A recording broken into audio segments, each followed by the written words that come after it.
Hello. Hello and welcome to another edition of Atlas Information Live. I'm your host, Atlas Alex, and welcome to Nothing. I hope you're not expecting much today, because today the topic is nothing. No expectations, no demands, no disappointments, no regrets, just nothing. In many esoteric circles, but particularly in circles of Taoism and Buddhism, the reverence of nothing is the most prominent or the most high. You don't have the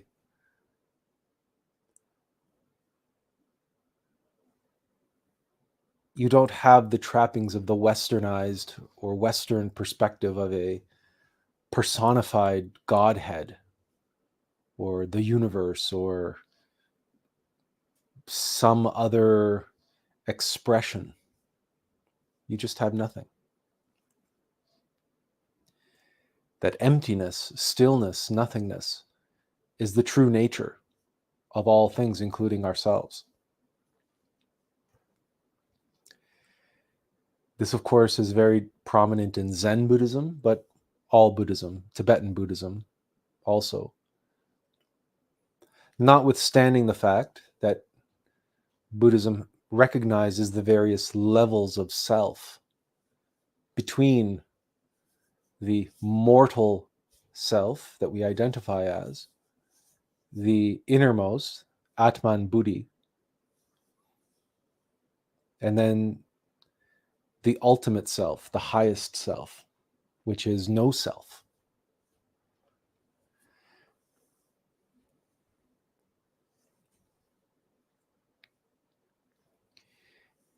The significance of that does impact the foundation of what we would call the mystery schools, or the foundation of Western spirituality, Western religion, whose foundation can be traced back to the Kabbalah or Jewish mysticism, which, of course, there's nothing Jewish about it. It extends back through the Egyptian mystery schools and is universal to all esotericism and all mystery schools. And it extends back through prior humanities. But it's relevant to the Norse mythology and, in fact, all religions.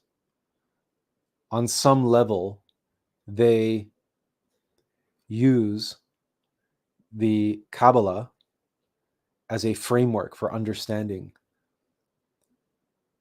creation, reality as we know it, not just physical reality, here in the three-dimensional illusion that we believe is reality, but also the metaphysical levels, the supernal and infernal worlds, or internal worlds. And the evidence for this can be seen on multiple levels, not least within the runic alphabet, or the Futhark, which can be seen in one form or another in cultures around the world, everywhere from the Aztecs all the way, obviously, to the Norse, Northern Europe, and Germanic cultures, but also Hungarian and elsewhere around the world. The runic alphabet, the runic characters, have found their way in one form or another into many cultures around the globe. And all of the runic characters, all of the runic alphabet, or the various different forms of runic alphabets, because the Hebrew alphabet is likewise runic. It looks very different than the Futhark, but the elements are the same. That is the number of lines, the number of strokes, and their relative relationship to one another. All of that is derived from the Kabbalah. Now, in the Kabbalah, obviously, we have the 10 Sephirah, but it is the interconnecting lines between the Sephirah that form the foundation for the runic alphabet.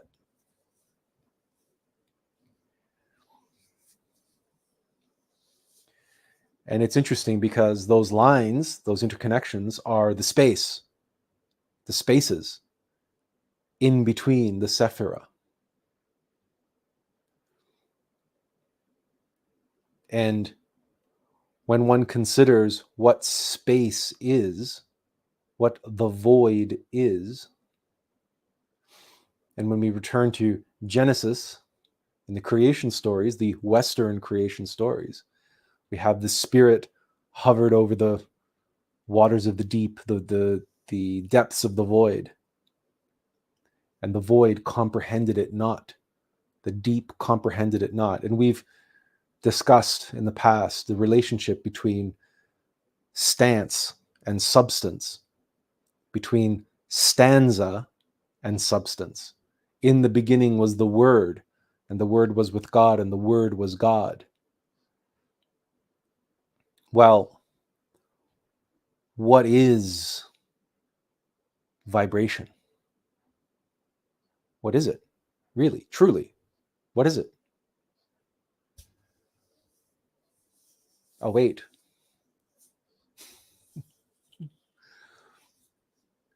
What is a stance? What is a vibration? This is worth meditating on. While you're contemplating that, we have a couple of comments. We have Benjamin Ochoa saying, hi, Attila. And Tiffany, who's giving, she shared something, maybe a cloud with a lightning bolt. And she says, really looking forward to nothing. And she says, from my understanding, vibration stems from frequency. Ah, okay, good. Frequency. Frequency of what? What is frequency? What does frequency mean?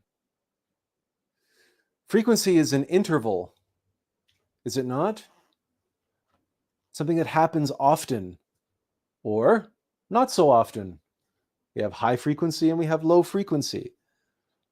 This is all related to a pulsation or lack thereof, a presence and an absence, but of what? Frequency in and of itself, what is it? Or is it a frequency of something? Tiffany says frequency is a pleroma. No?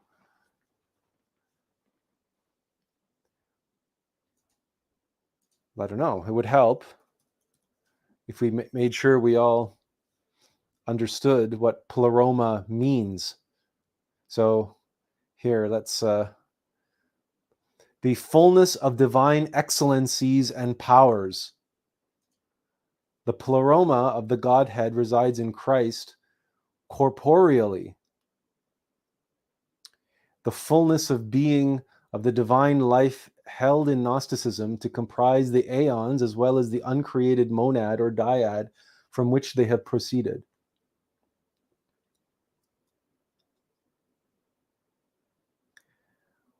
Well, on the one hand, that sounds very impressive, but on the other hand, it tells us nothing.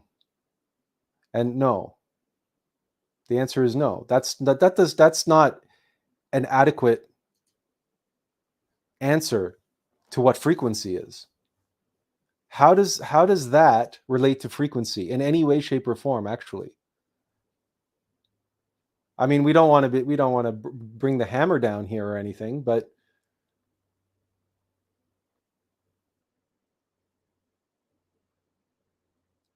all of that sounds like something to me. I don't know. Does that sound like nothing to any of you? In the beginning was the Word. And what is the Word? A word is sound, it's vibration. What else is it? But its purest form, that's what it is. And even if you want to talk about symbol, and we say the Futhark, the runic alphabet, comes from the spaces between Sephiroth,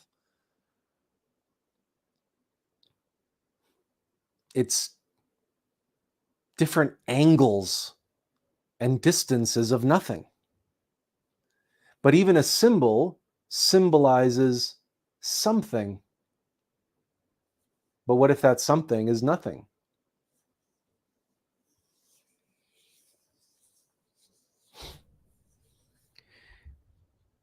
You may have not bargained for having your mind blown or your mind twisted into pretzels this afternoon when we promised you a talk about nothing. You probably didn't expect your mind to be doing mental gymnastics, trying to grasp and cope with what are aspects or elements that we take wholly for granted. We talk about frequency, we talk about vibration, not understanding what they are. What is it? What actually is it? And Tiffany says, no, bring the hammer. There are other names for pleroma as well. The original word is a specific frequency and vibration. Is it? Which one?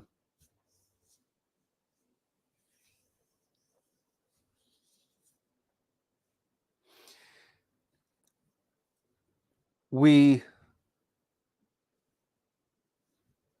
shouldn't allow ourselves to get too caught up in or tangled up in this game, because frankly, I'm just having fun with everybody right now, because there's no way to comprehend nothing. And Tiffany says, yes, it is. She says it is. The original word is a specific frequency, then vibrations. Okay, which frequency is it then? The original frequency, what is it? You said it is, so you must know what it is. It must be definable. But we still haven't defined what frequency itself is. You can't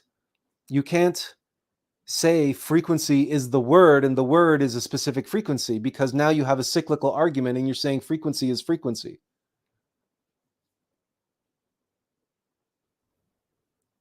And she says, well, my friend, that's where it gets complicated. No, that's where the mind makes it complicated. There is no such thing as complication in the supernal worlds. Complication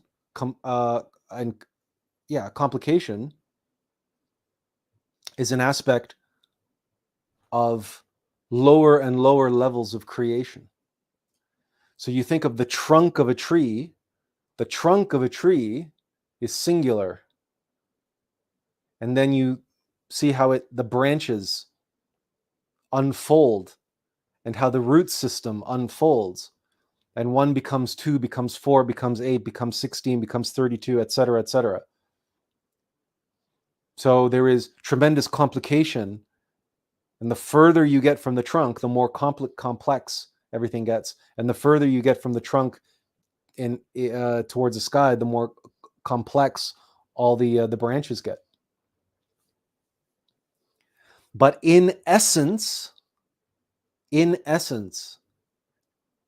everything is simple. Because as everything gets drawn closer to its origin, to its source, that singular source has but one nature. And everything that unfolds from that. And we can talk about pure mathematics here, where you want to talk about the complexities in mathematics and geometry, for instance. The simplest shape, for instance, beyond any doubt, the simplest geometric shape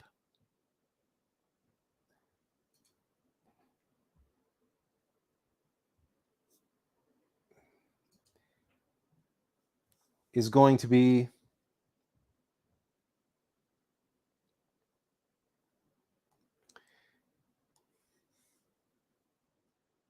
this one. Well, I was hoping to here. Let's do, why not?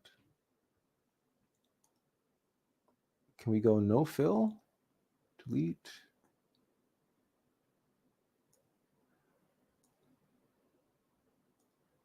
There we go. There's your simplest shape.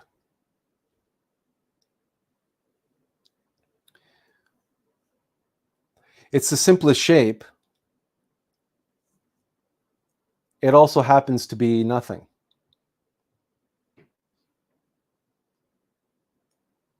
And if you recall previous live streams that we have done relating to the unfoldment of the universe and the unfoldment of the laws and the unfoldment of mathematics, this is also zero. This is nothing. This is zero. It's also everything. It's everything because on the continuum of this line, this is an infinite line. It goes forever. Around and around and around and around. So it's everything and it's nothing. And it's the simplest shape. This is zero. And the fact that this is everything and nothing is a tremendous clue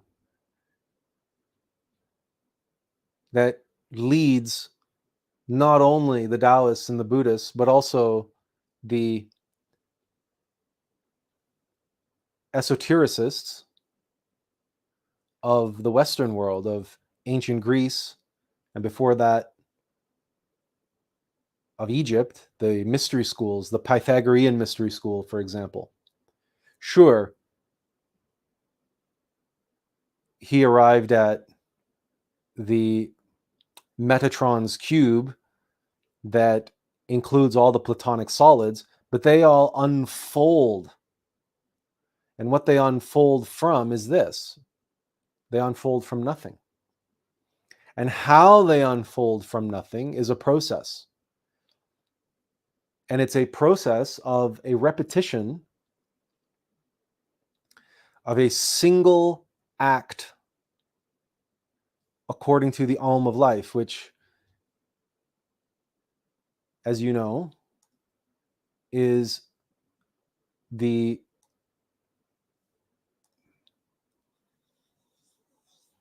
spiral by which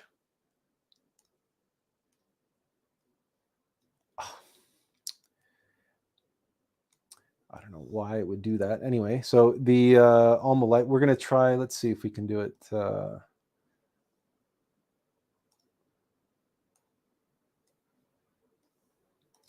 Boy, it doesn't want to cooperate today. Okay. There we go.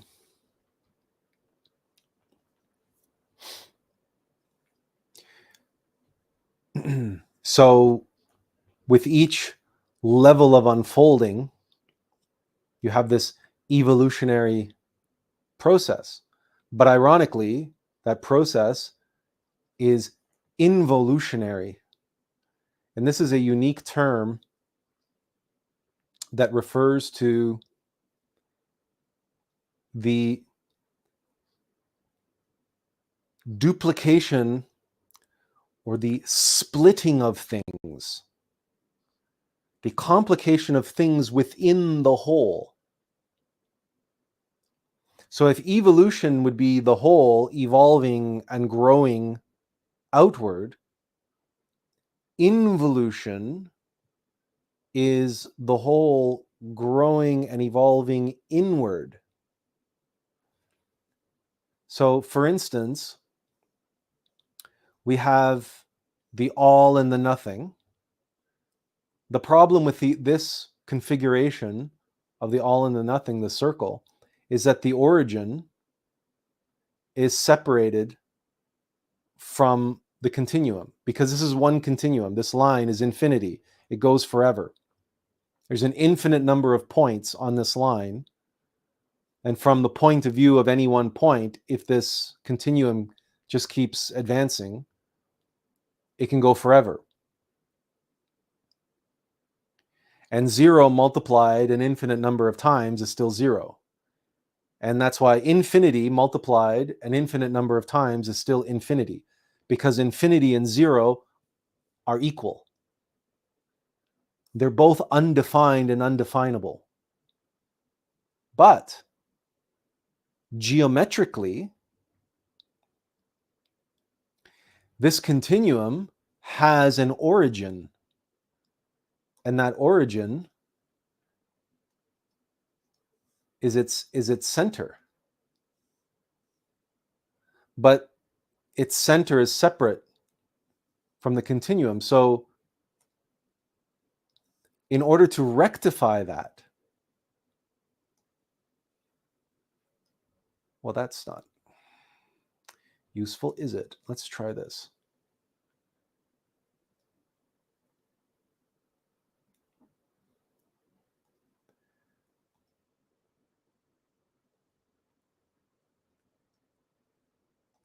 You know, I don't know exactly what the problem is with this software today, but it does not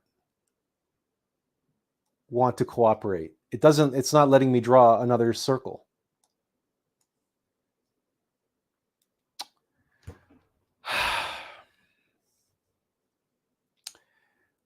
That's that Murphy's Law of technology, right? What if I do this? Okay.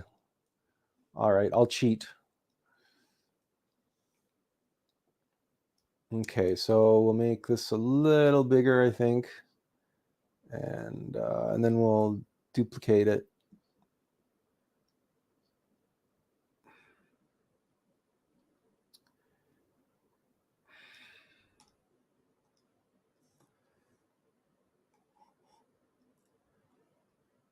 Okay. And then we'll cheat and then make this one a little bit smaller. Okay. So now the continuum has been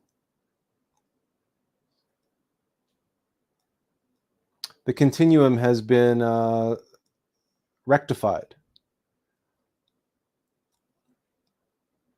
because now we can go and the line goes through the center, right? The origin and infinity, 0 and infinity, are connected. They are one and the same, and they are connected. There is one continuum. And this we call the Holy Eight. We also call it infinity. That's the symbol. Of course, infinity, normally we draw it on its side, but you get the idea. This is also the first step of involution, because here one circle becomes 2,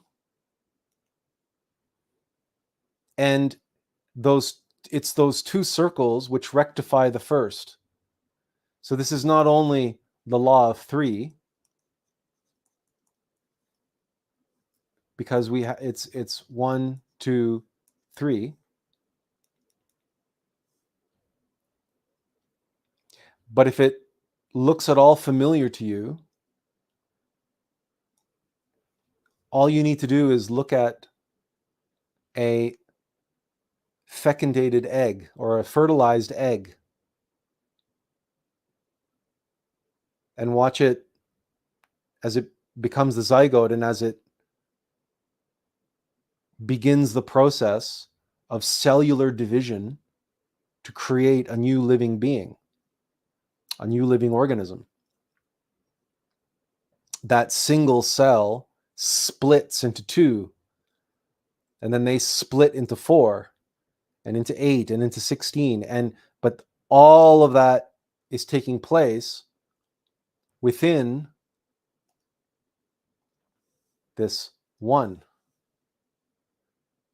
So 1 becomes 2, and then becomes 4 and 8 and 16 and 32, etc. But it's all one. But it's dividing. And if this one also happens to be nothing and happens to be infinity,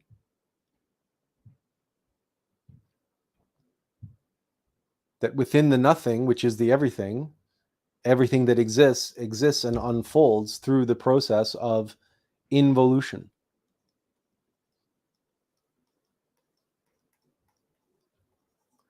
In, of course, meaning in here, within, not out there.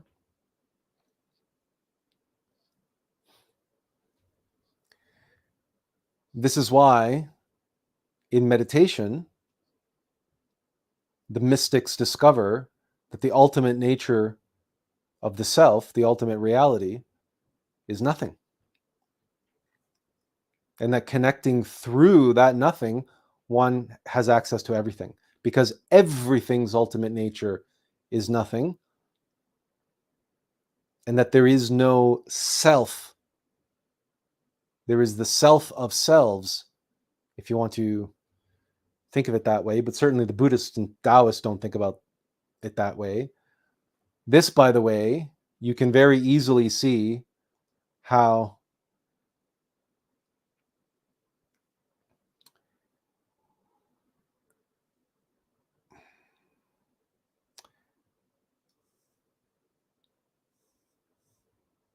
we're going to use red here just for the sake of highlighting. You can easily see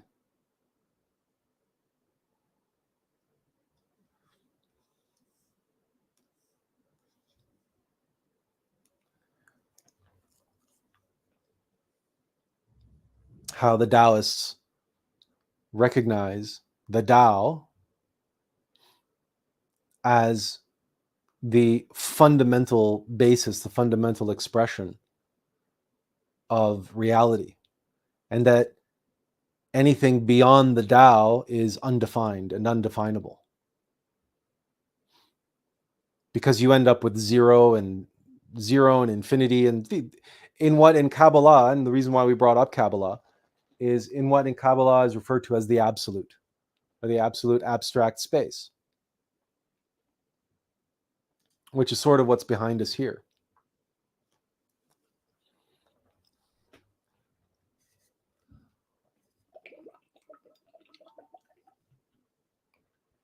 Now, of course, that doesn't mean that the absolute has no nature.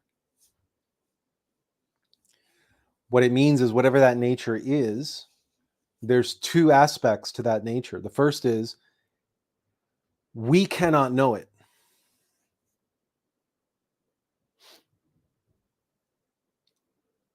We are on this side of creation. We are on that which emanated from nothing. It is the 0 point of 0 points.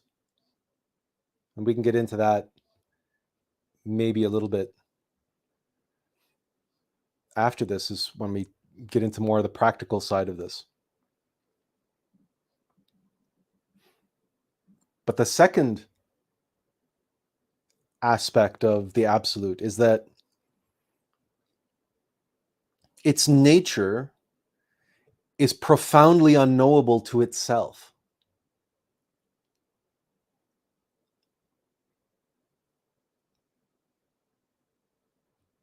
In a sort of simple way, nothing can know nothing.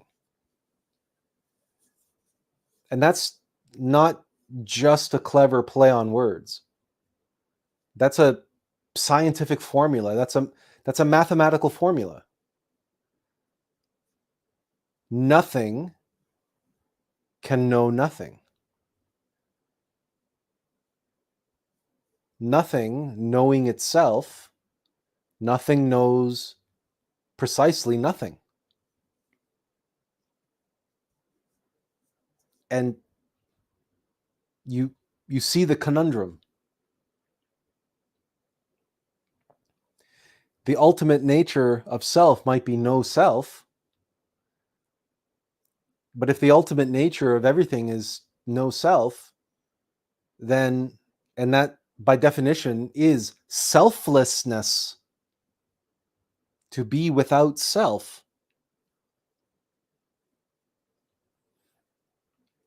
But if one is selfless, one cannot know oneself, because one has no self to know.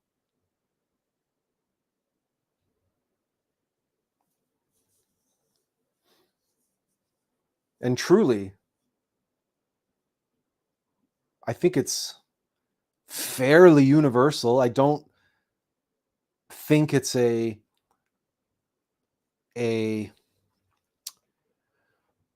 controversial statement to say that it's universally agreed upon that God is love and that love is selflessness.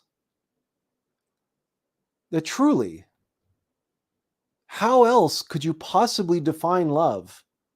We talk about severity and mercy. Sure. Those are two aspects of love. Those are like the yin and the yang of love, the Tao of love, perhaps, or the two pillars on the tree of life. You have mercy and justice, or mercy and severity. But united and combined, they serve this. Remember the trinary nature, the tri-unity nature, even of the Tao, is masculine, feminine, and union. It's positive, negative, and neutral. It's affirmation, negation, and reconciliation. So there's this third aspect, and we were talking about this last week. The reconciliation, the trinary or tri-unity aspect of it. And that trinary aspect is at the union of severity and mercy. The two elements of the Tao that are separated to create the Tao, the Holy Eight, which connects the origin to the continuum and connects nothing to everything. If you eliminate those, if you absorb those back into one, without the tri-unity, without the three in one, you end up with the paradox of everything and nothing, but the origin is separated from everything. So it cannot exist in that way. And in a tri-unity, where is the self?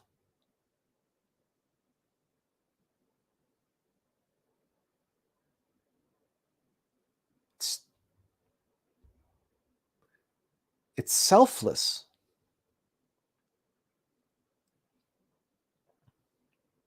Love, it's selflessness.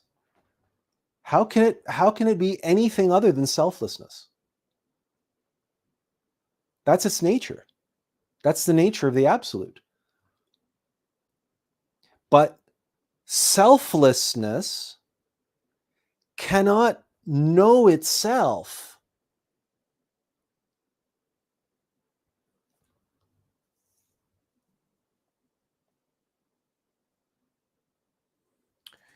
Tiffany chimes in here and says, Samael Anvayor, the Father who is in secret, signifies the divine monad that is immortal and omniscient. But without realization of the self, the monad cannot dominate the physical.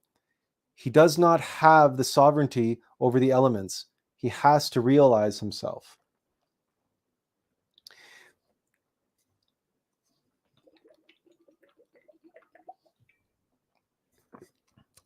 You're talking about the Atman, an Atman Buddhi, the monad, which is also a triunity. It's a triunity of the human soul, the divine soul, and the innermost being. So it's the causal body, the Buddhic body, and the Atmic body. Those three bodies constitute the monad, which is, we might as well pull up a tree of life here because we're getting into the weeds now. Let's see.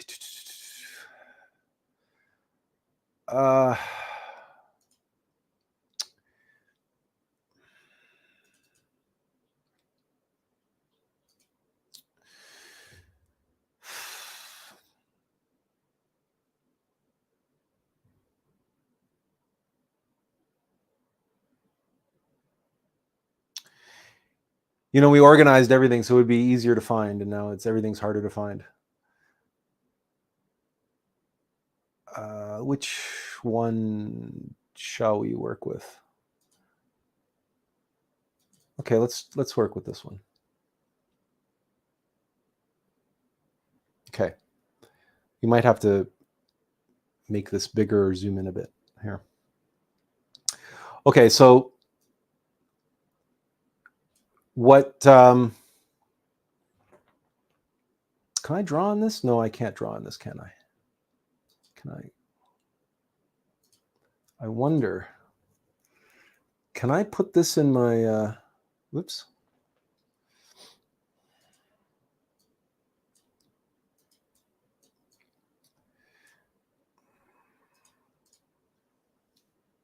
There we go. I should be able to draw on this now. Okay. So what Tiffany is talking about here is the higher self or the true self, which is here, right? And there's the human soul, the divine soul, and the Atman, right? So that's one, 2, 3, right? That's the monad. That's what we're showing over here on the right. I don't know if it's, you guys can make out the, yeah, it should be okay.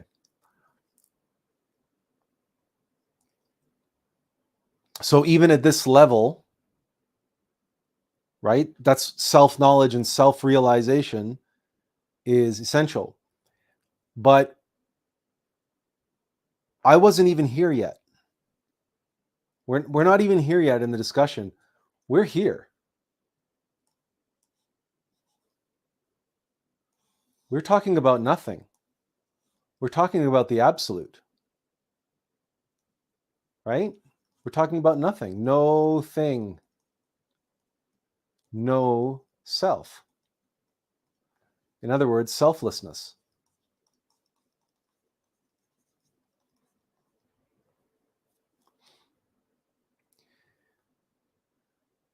This is the zero dimension.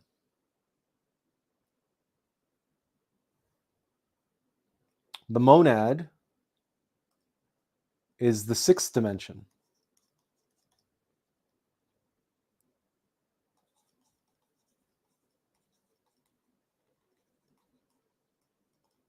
Or this is actually beyond the zero dimension, right? So this is the absolute. So when we talk about nothing, really, truly nothing, this is the level that we're at.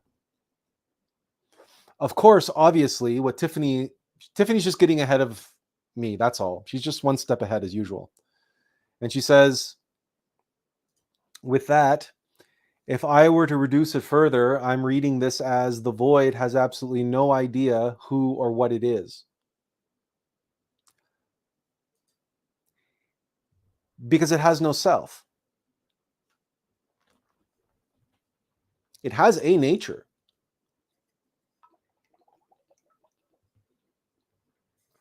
And that nature is profoundly selfless. It is love. It is love, which is selflessness.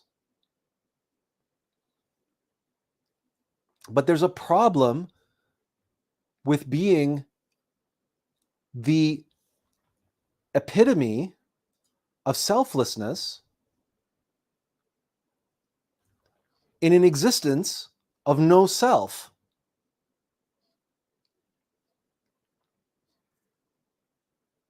You know, in the Bible, when it says, you shall know them by their works, and how many times have we heard expressions like talk is cheap? You are what you eat, right? You are what you do.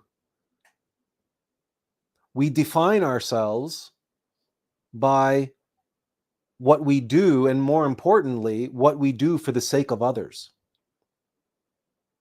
By their works shall ye know them. By their works. How can you do a work in a universe defined by nothing? In a universe of nothing? How can you show selflessness if there is no other to show selflessness toward? It's like, how can you give if there's no one to give to? If there's no one to receive? And how do you even give to yourself if you yourself have no self? First of all, what do you give?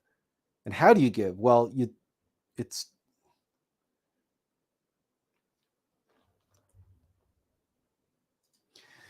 Tiffany says that nature then is what is referred to as pleroma, the frequency of God, love. But why does this have to be a frequency? What is there to vibrate? Why the mind can't cope with this? The mind has to try to contextualize and label and say, oh, well, then it's this. It cannot be that because it has to be nothing. It cannot be anything. No thing. A frequency, by definition, is of something. This is beyond frequency. If you can grasp that. But of course, the mind, the rational mind especially, can't grasp it. Only the consciousness can come close. Only the consciousness can sit comfortably in nothing, in silence. This is one of the ultimate goals of meditation, is to be able to reach that place. Shunyata.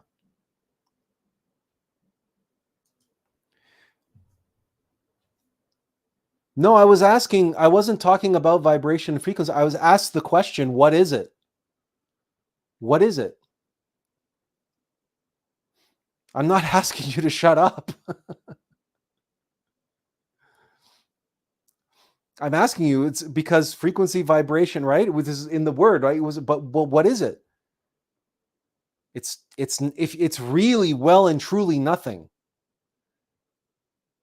So this pleroma concepts and ideas and, right? Vibration of what? Vibration of nothing. Sound is the vibration of air. We have to understand the difference between what is on this side,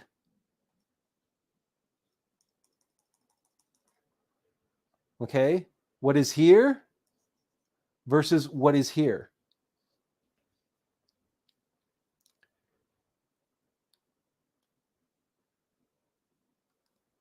We're talking about nothing here. We're talking about the nature of the absolute, the ultimate nature of self, which is selflessness.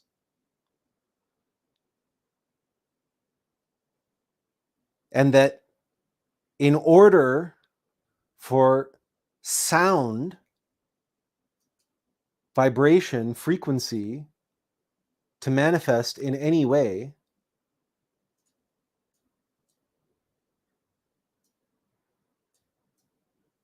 in any meaningful way that can be discerned, it has to be able to affect something. And this is why we said in the Bible, right, that it says, in the beginning, the Spirit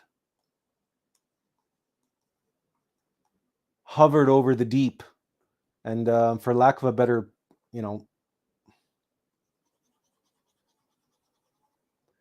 the deep, the void. Well, it's better if we just keep it black, right? So you have the Spirit hovering over the void, and the void comprehended it not. Remember when we talk about this and we said this is stance, this is stanza, and the void is substance, above and below.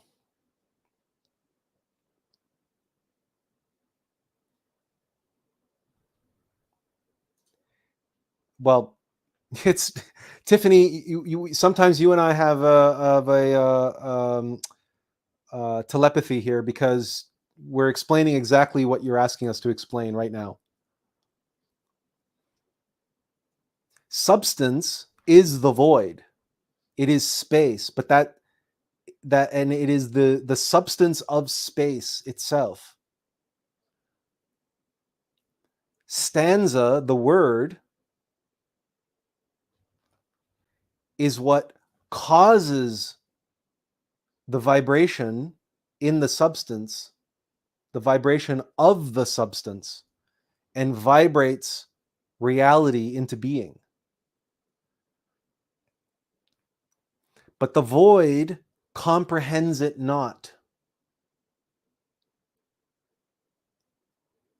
because it is incomprehensible. The word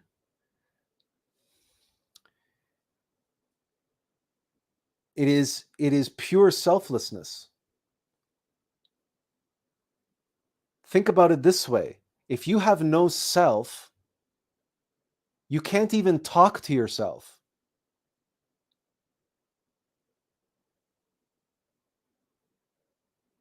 Why would you talk? You don't even have a self to talk to.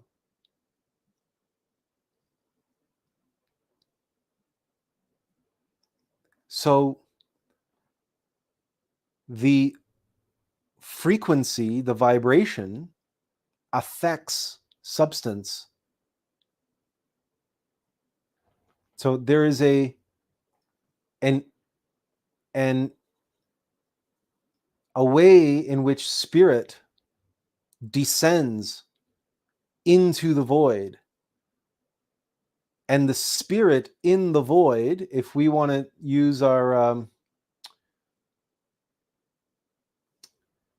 so if we're going to say the light, if we're going to call white here spirit,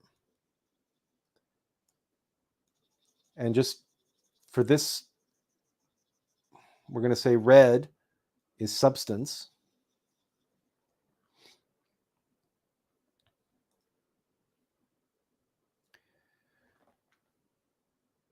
The spirit descends into substance. And in substance now, it is able through substance, once there is a presence,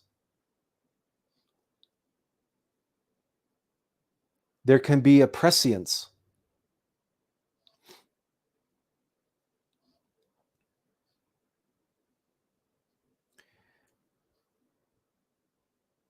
It's, in other words, the selflessness gives itself to avoid in order to create sentience within the void. But the void comprehends it not.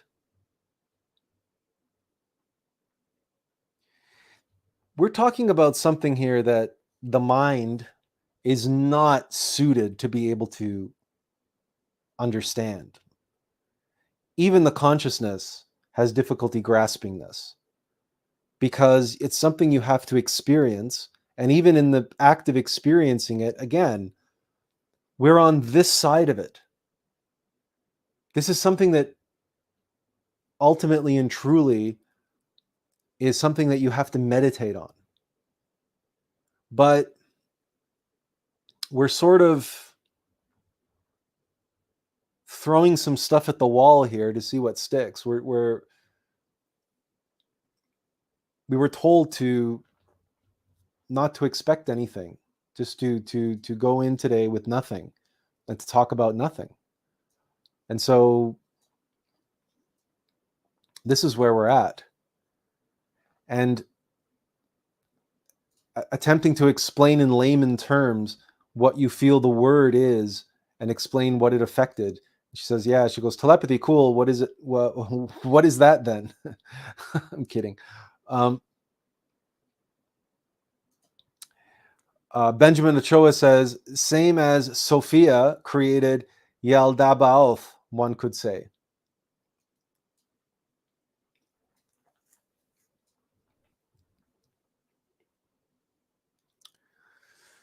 Could one say that?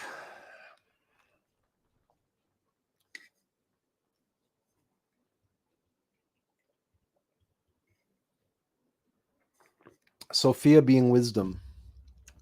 Wisdom born of experience.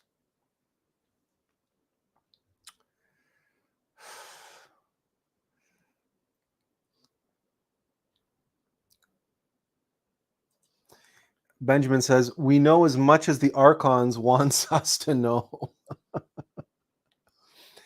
You know, this Aeons and Archons stuff, I think what we're talking about now is beyond Aeons and Archons. So, but you're right. The reason why we have, like, it's right in the Bible, right? The Spirit hovered over the surface of the void and the deep, right? And the void comprehended it not. We are in the void, and our rational minds certainly don't exist. They're just an illusion. They're a delusion, actually. So the very notion that intellectually we're somehow going to grasp this is folly to begin with. But is there a way to, is there an analogy that comes close? And you know what comes to mind is let's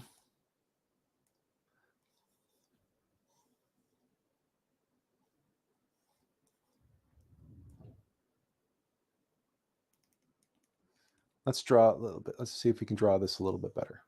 No. Okay. All right.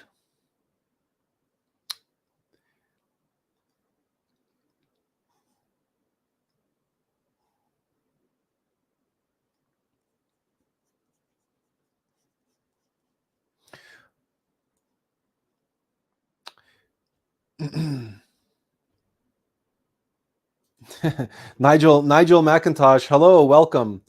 It's the first time for Nigel. Nigel is part of a Christian mysticism group on Facebook, and he said he might join us today. So welcome, Nigel.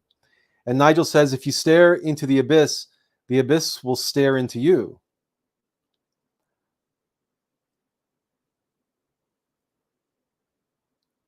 If you are staring into the abyss, you're staring into yourself. And herein lies the paradox, the very thing that we're getting at, right? If you stare into the abyss, you're staring into your ultimate nature, which is selflessness, which is no self.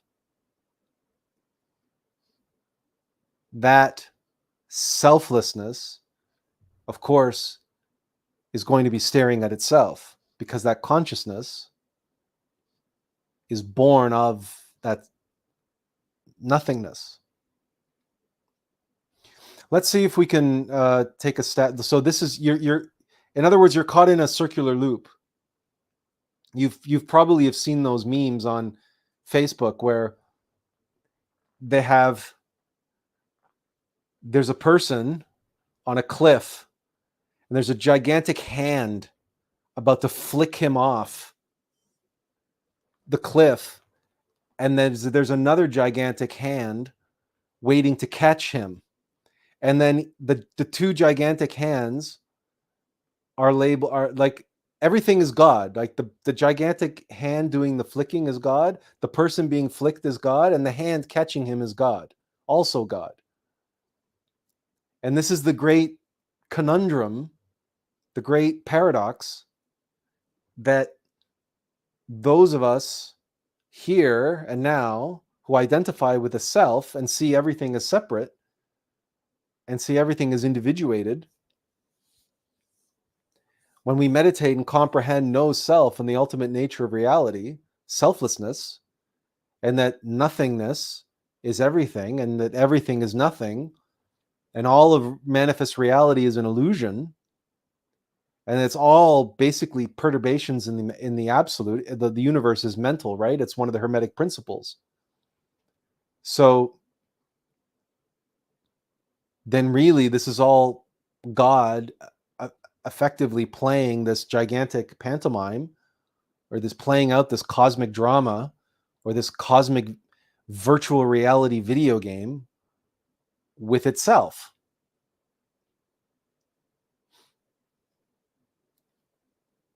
And that's the best that we can understand it.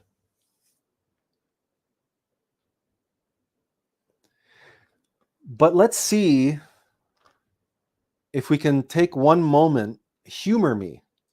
Just humor me. This is one of my crazy analogies. This,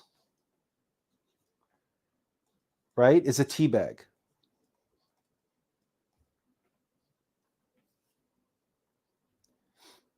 Now, a tea bag is filled with tea. It's filled with tea leaves.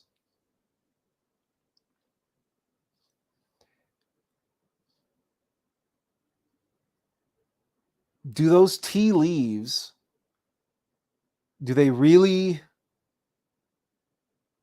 does it know its nature? Does that tea bag really know its nature? Why it exists?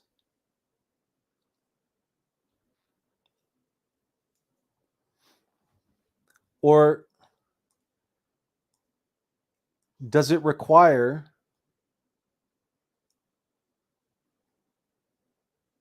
to be infused into boiling water, into hot water?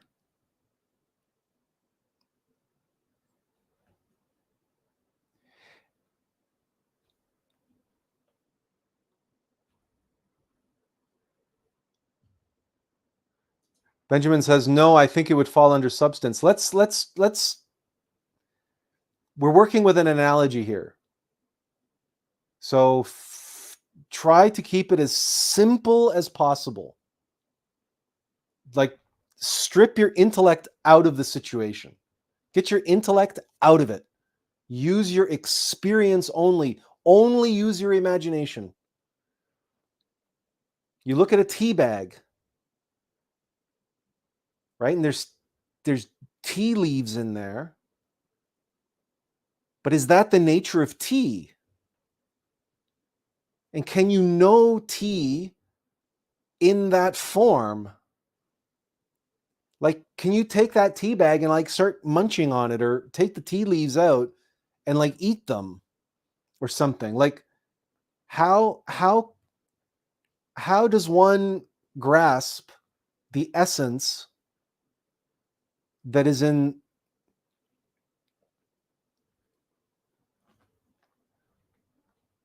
right? And Jeanette says a tea bag doesn't really have a purpose without the boiling water, because you put the tea bag in the hot water, and now the water, which was also formless and shapeless without the cup, but it's certainly flavorless, the essence of the tea is infused into the water. We even call it infusion.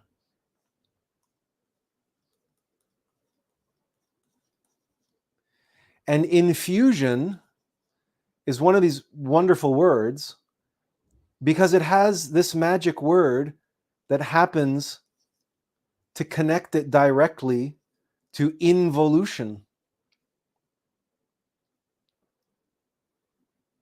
But it's a fusion which connects it directly to the law of three and the Tao.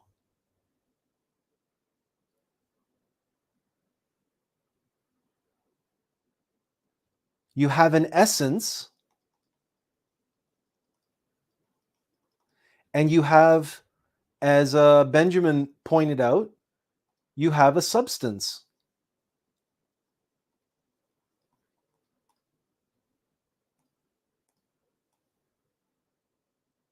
And the interplay, the dance between essence and substance creates this third thing called tea, which we can experience. But we cannot experience the essence in the tea leaves without the substance,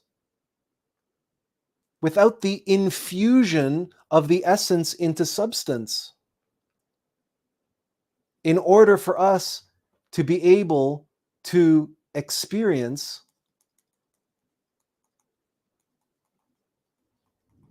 and leads to wisdom, which is Sophia.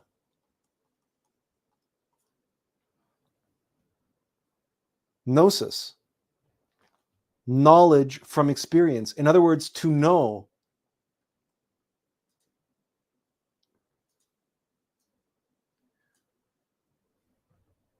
Is this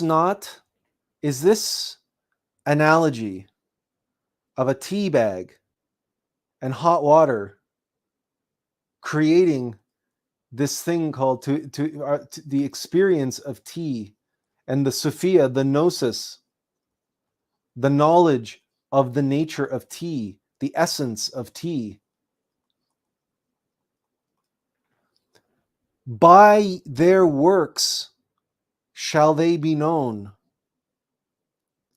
The stanza, the spirit, the word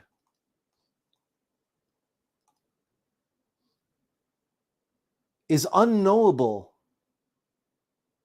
to itself, and it's unknowable obviously to anybody else if there's nobody else around to know it anyway. So the nothing, the void, unfolds itself as the Tao, as the triunity of three and one, stanza and substance, spirit and void, so that the spirit can infuse the void with itself, with its essence, in order to create experience, and that leads to wisdom, gnosis.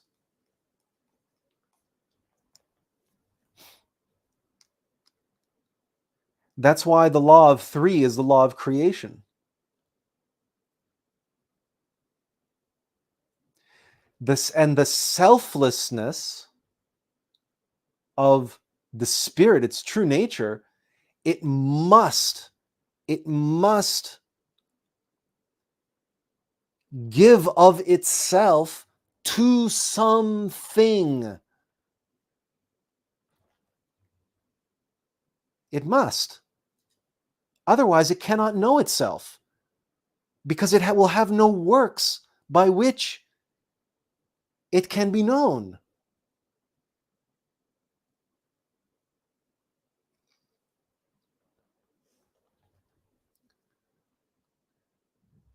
It's not by accident that tea is sacred in Asia. It's sacred just about everywhere in the world. It's sacred even in the West, where it's called high tea in Japan, and it's called tea time in England and in Russia too. Have you ever seen a samovar? Do you know what a samovar is? It's these very elaborate, beautiful, these tea kettles in Russia. Tea drinking is huge in Russia. Tea is the one universal beverage consumed all over the world. And in many, many, many, many places, tea is sacred. At the very least, it's exalted above all other beverages. Why? This is why.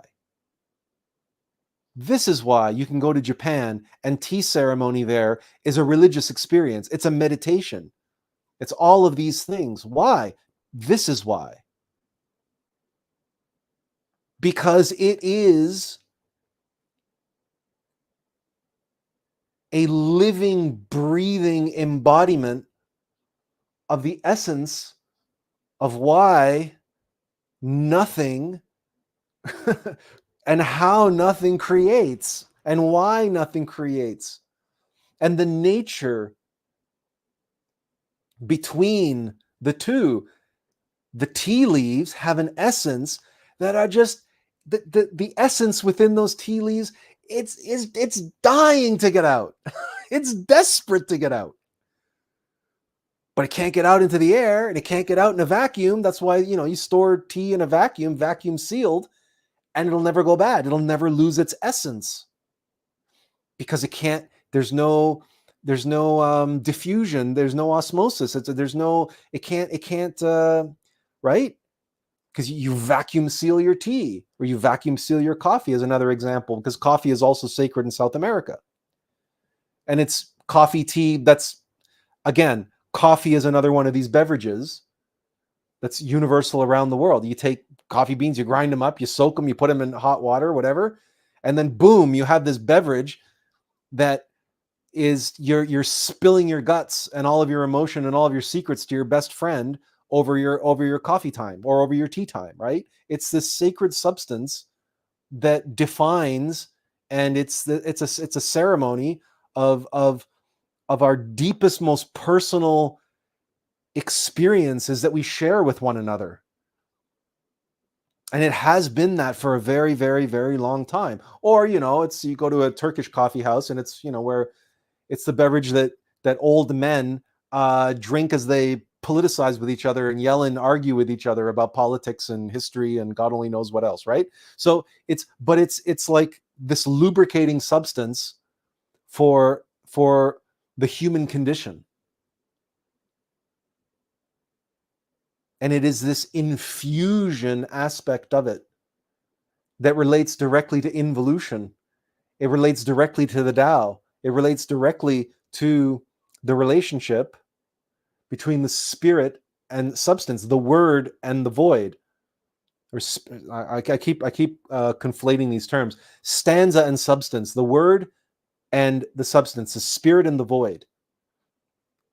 In order to create, in order for the essence to manifest. Mana, meaning mind, divine mind, and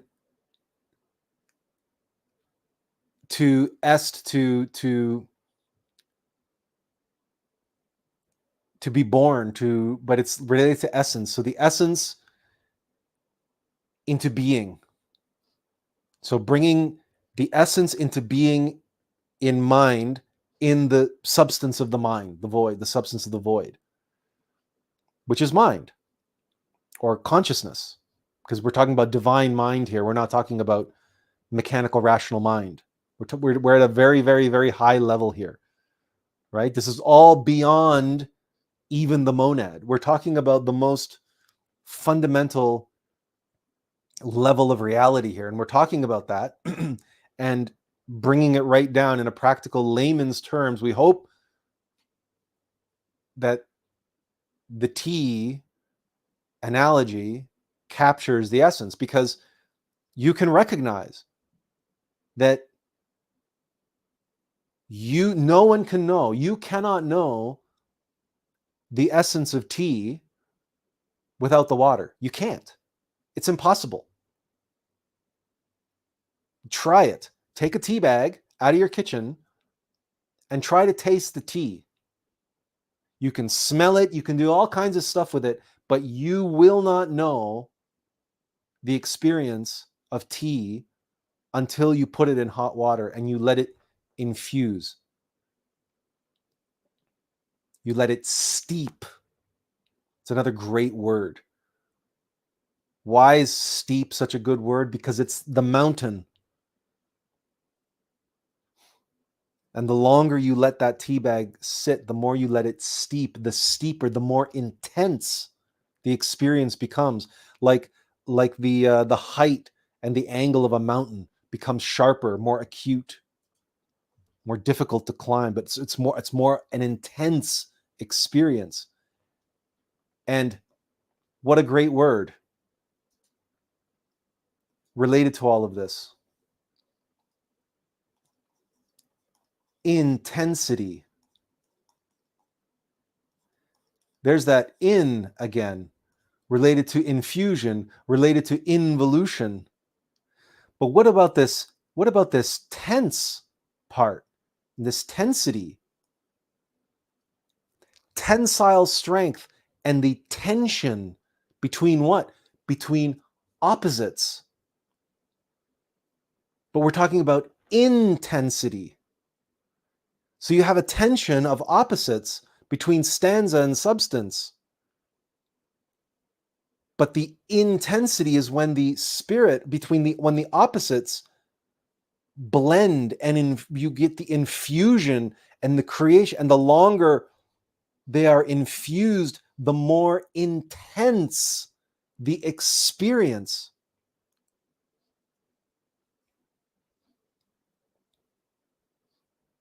Now, you can ask me, where are you getting all this? Where does all this exist? Right? These words, in what form do they exist? Where do they exist? In what way? And how does this all come together and piece together like this? And the answer is, I don't know. Other than the world of archetypes, which is, the zero dimension, the seventh dimension. That's the first manifestation. This is the nature of the Tao, Father, Son, and Holy Spirit. Let me see if I can highlight this here. Okay, this is the seventh dimension. Oops. Right? There's the seventh dimension. And we have, Father, Son, Holy Spirit, or there's another way you can say this. It's masculine, feminine, and union of masculine and feminine. In other words, the Tao, as it's manifesting in reality. So this is the world of archetypes, or Atziluth. Okay, so the definition of Atziluth is the world of unformed essence of form. Or it's the world of unformed essence.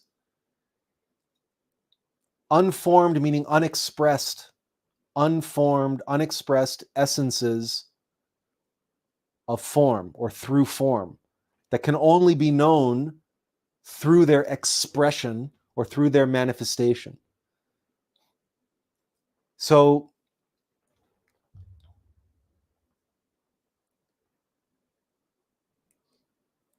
I myself, and I'm just being honest now, right?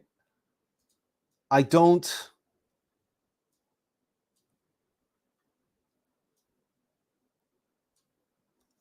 experience my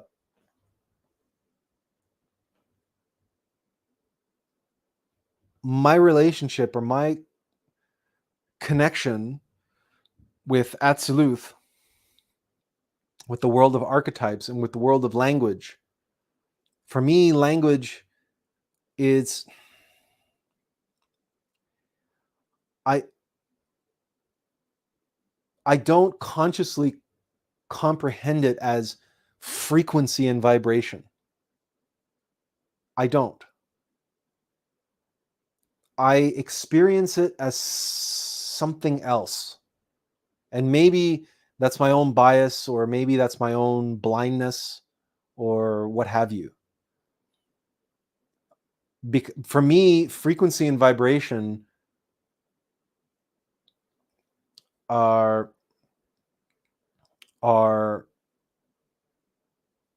something of a physical nature. And maybe that's my own bias. And like I say, maybe I'm just blinded to the whole thing.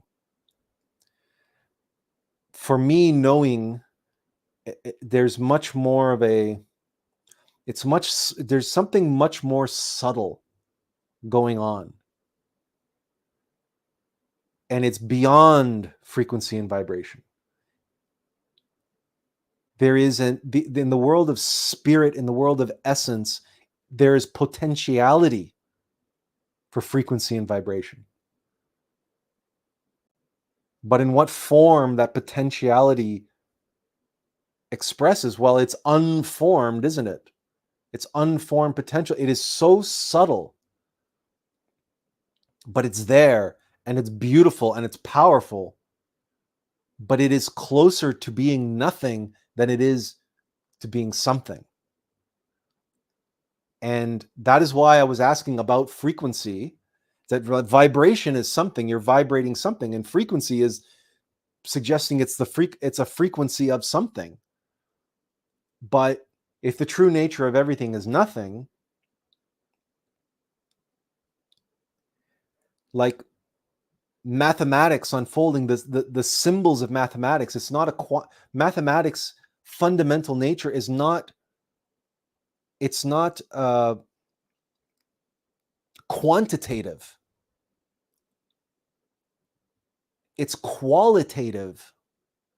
Just as these words that we're talking about, these are not quantitative values, these are qualitative values. And when you're talking about qualitative, you're not talking about substantive. It's very subtle. And the word subtle has the same prefix as substance. But there is, for me anyway, my experience of all of this is I don't like the frequency and vibration reductionist way of looking at it all, because to me, frequency and vibration is so quantitative, and it's so materialistic, and it's so, well, we got to put it in terms that materialist science understands. And people talk about the spectrum of light as if light is some substance, some formless, shapeless, intentionless, you know what I mean? They're all talking about fourth dimensional phenomena, and they're trying to apply it to the seventh dimension, because the mind has to try to understand it somehow. But to me, the knowledge is experiential, it's conscious. You can know it. You know it when you know it. And but by analog, right? We use analogy because of the analog truth of it.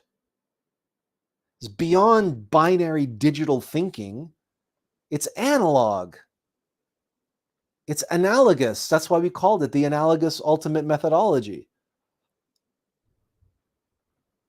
And that everybody on the planet drinks tea or coffee. Find me someone who doesn't. And if they're a child, then they drink Kool-Aid or lemonade or something else where water has been infused with something and it comes alive in a new and exciting and different way. Something new is born when we mix the essence of a lemon with water and you get lemonade.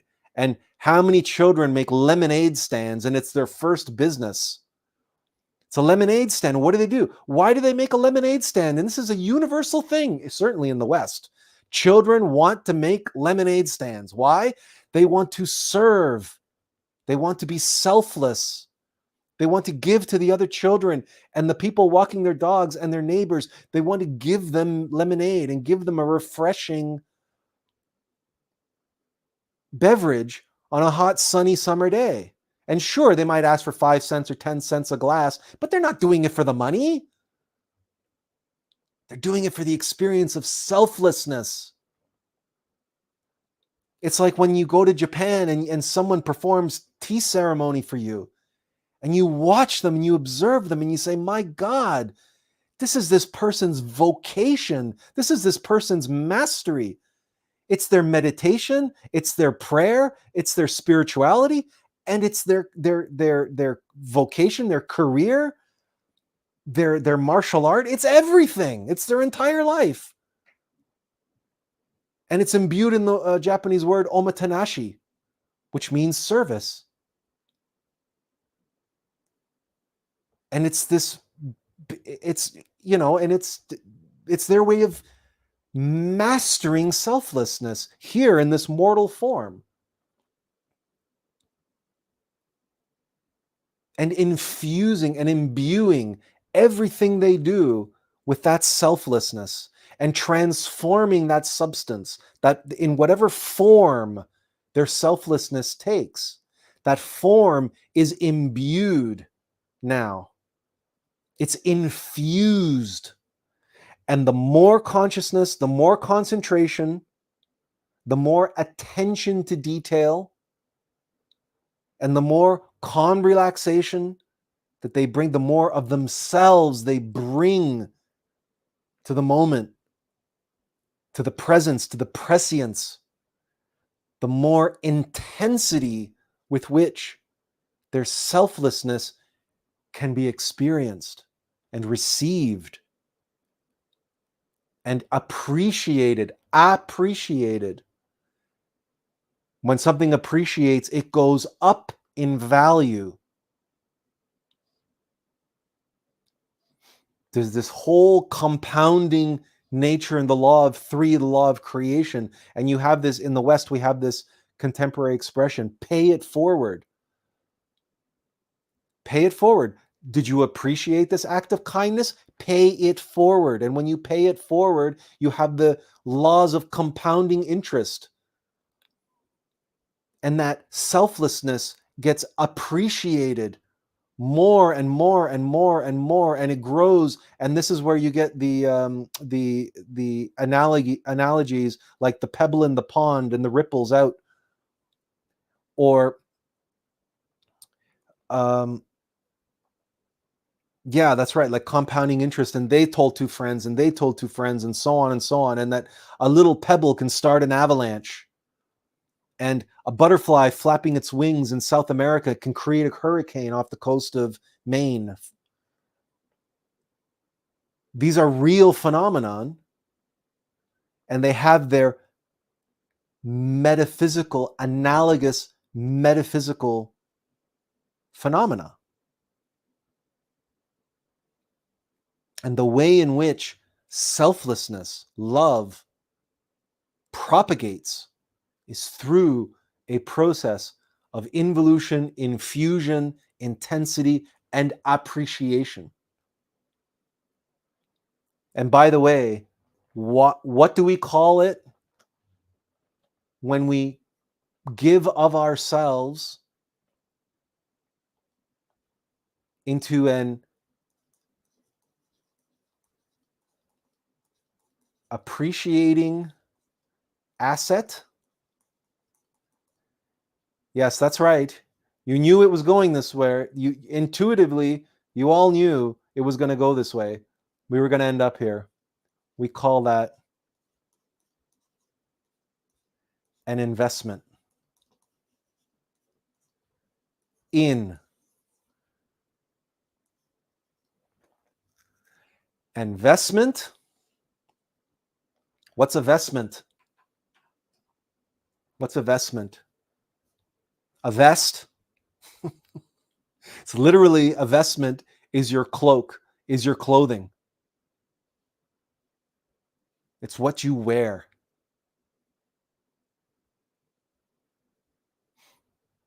It's what's in that expression of yourself. That's a suit, a pantsuit, a wedding dress, a frock, or it's a cloak, whatever. But there's a time and a place for different vestments, and those vestments are an expression, are an embodiment of what's inside, appropriate to the time and place in which they are worn. A vestment is something that is appreciated in that way. But an investment is the intrinsic value of an appreciating asset.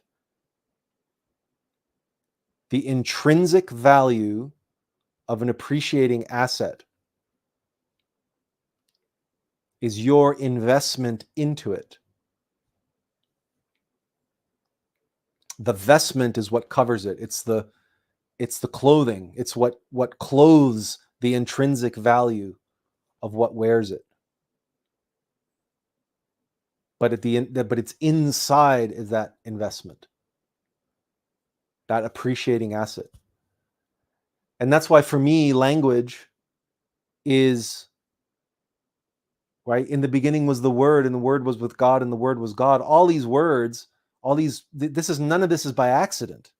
This is the living, breathing Word of God. This is the book of Tot. This is the book of life. This is the book of Aum. This is all around us, and this is within us. This is you the next time you sit down to make tea and you experience infusion and you experience a triunity of essence and substance and the fire, the energy of the water, and the creation of this new third thing called tea. And when you watch and you wait 5 minutes, 10 minutes, and you allow the infusion to create more intensity, you are investing your time into this growing asset, this intensifying, appreciating asset, which you then taste. And when you can be present and appreciate the investment of time and energy and infusion and everything else, you experience that intensity, and now that transforms you in some way, at least for a few moments.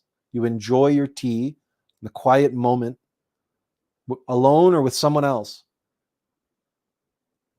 All of the metaphysical science, the underlying code of reality relating directly to the essence of spirit and its dance, its eternal dance with the void of substance in order to create experience and the knowledge that is born of that. It's right there in front of you. Every time you sit and have tea, all of this, all of it, all of it. And it's all nothing. It's source code. It's source code written in in in in a level of reality, the zero dimension,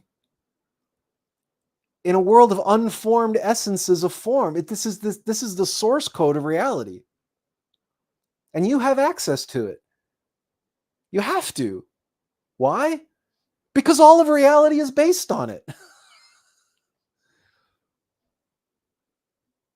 And this is what it means to be able to live and read and know the living, breathing Word of God all around you and within you through nothing, expecting nothing, thinking nothing, believing nothing. Empty your cup, the Buddha said. Empty your cup. Clear your mind. Make your mind this blank. Normally it's a whiteboard, but for today we made it a blackboard specifically for today, right?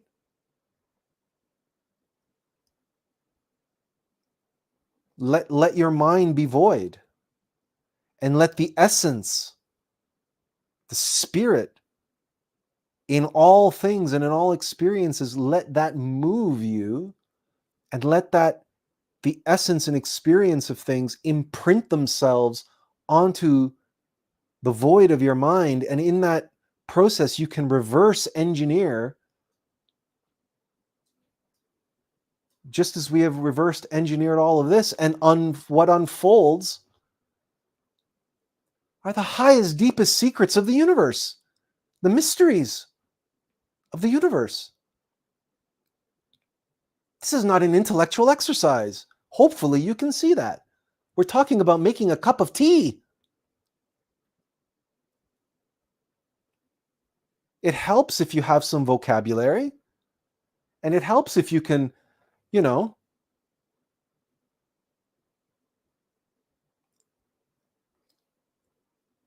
helps if you can recognize, that two little letters: involution, infusion, intensity, investment.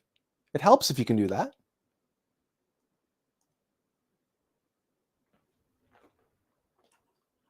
Or you can just meditate on making a cup of tea. No expectations. Expect no thing. Be an empty cup. Be the void, and allow your innermost essence of the Word to infuse the void of your free consciousness.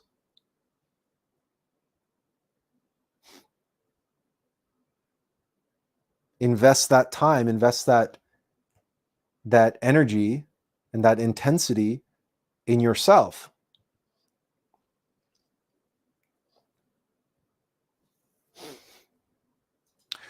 All right, we're getting behind on comments here.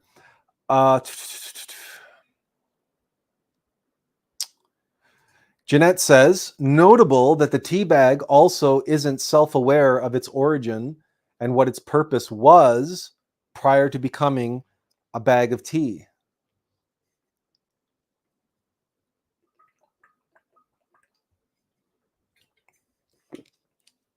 In this particular analogy, we can try to use our imagination and have the tea bag spontaneously manifesting out of nothing. If we get into the weeds about how, but tea leaves were a plant and they were growing and they were doing this and they were doing that, we've lost the essence of the analogy, because we're trying to find something analogous to the spirit hovering over the surface of the waters at the beginning of creation. So we're talking about the Tao, and the Tao emerges from nothing. So yes, The tea bag doesn't know its true nature until it mixes with the substance of the water. That's true. And yes, in that sense, it also doesn't know what it was before then, but that's because it wasn't. It was completely selfless, right? Like we were beginning at the beginning, or we were talking about at the beginning. No self means selflessness, meaning no self means you, and nothing can know nothing. If you know yourself, but your nature is nothing, then you know nothing by knowing yourself. So there's nothing to know. So yeah, so you're right, and this is where we began the entire discussion today with these paradoxes and these and that the whole reason why God exists as a trinity, as a triunity, as what we call, even in Taoism and Buddhism, right, the Tao, or when Buddhism they give them different names, obviously, but in all religions, Brahma, Vishnu, Shiva, Father, Son, Holy Spirit, Art, Thor, Isis, this, or Osiris, Horus, Isis. It's always a trinity. It's always a triunity, and it has to be. It has to be that, right? Because it's an uncreated, unmanifest God otherwise, right? And then it just exists in the absolute. It's completely selfless, and it cannot. It's profoundly unknowable to itself in that form. That's where we began the whole day today with nothing. Tiffany says, when do you think or feel the frequency arrives in your tea allegory? Does it exist in the tea bag, the cup of hot water, or the moment infusion happens?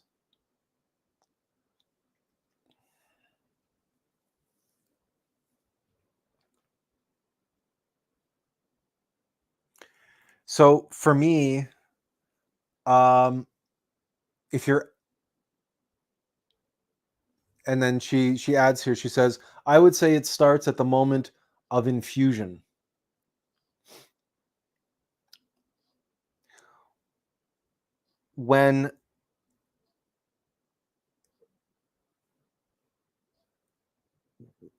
That's when we might say the substance is being vibrated at a certain frequency according to the essence or the spirit. So, but again, this to me is fourth dimensional.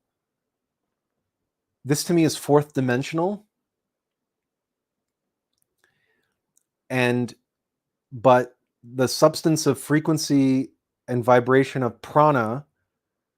But then if we do the same thing, prana as mind and prana as what's higher, more subtle versions of mind,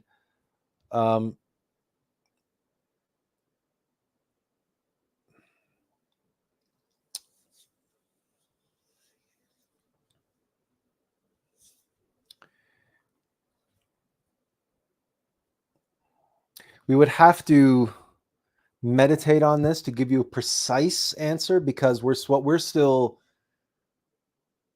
struggling with or wrestling with is this notion of frequency,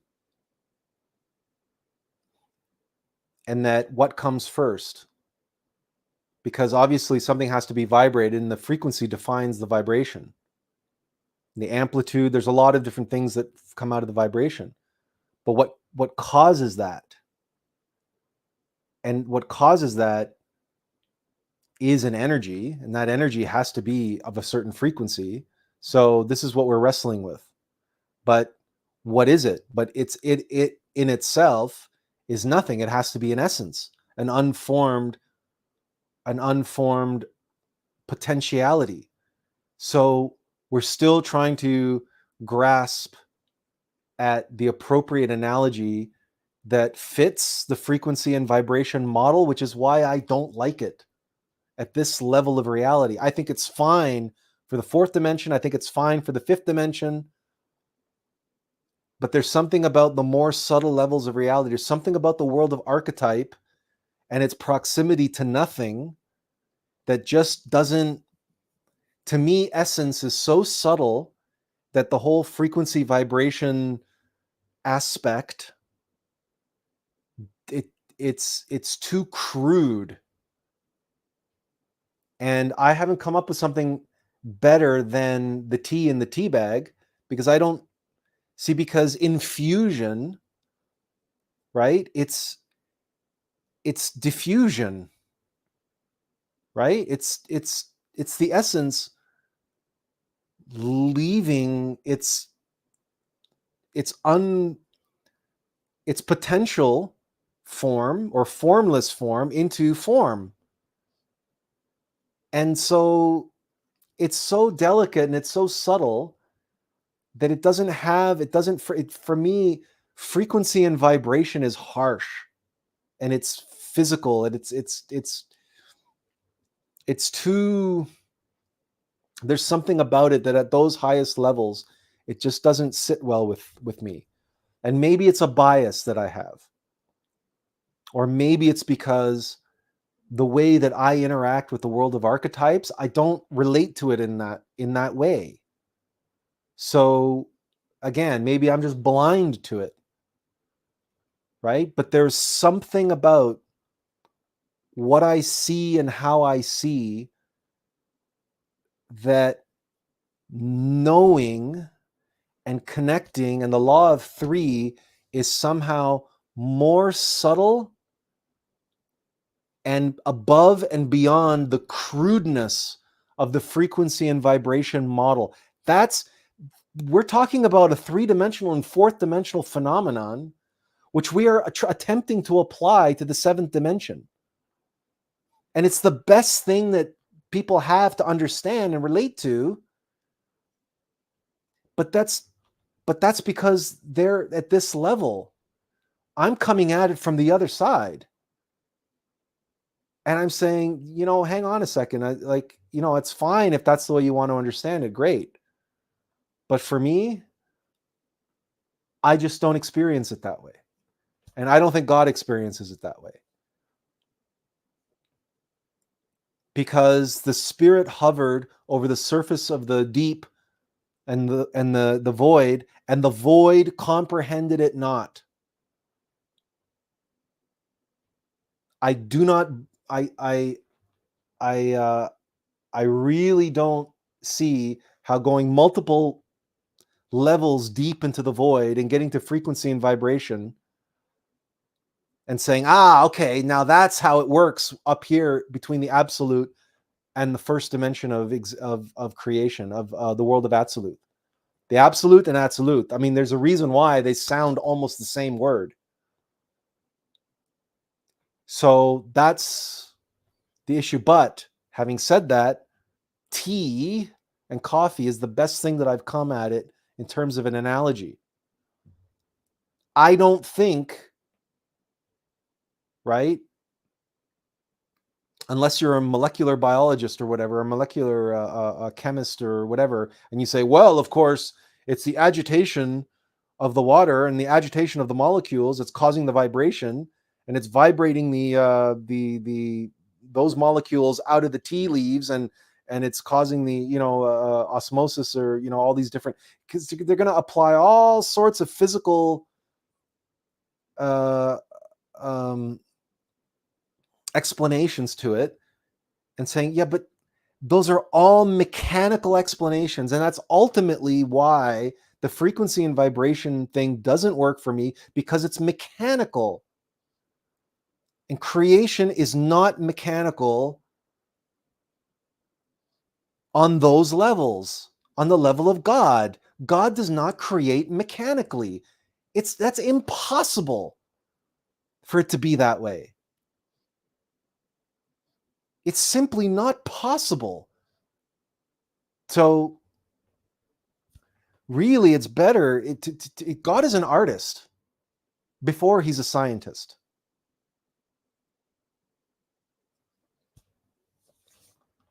Anyway, Benjamin says it can't be close to quarks in theory. No,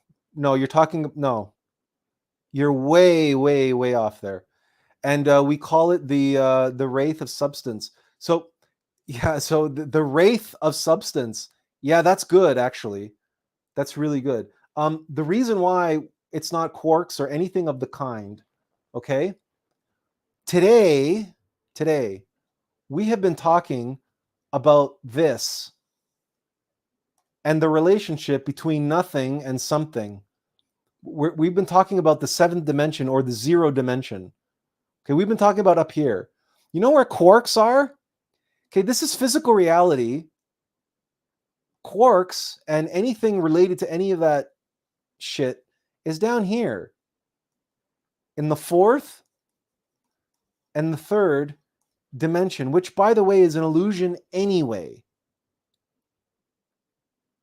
So you see, between the third and the fourth and the seventh, there's all this. There's a whole different world. There's a whole different universe. There's actually multiverses between three-dimensional reality and the seventh dimension.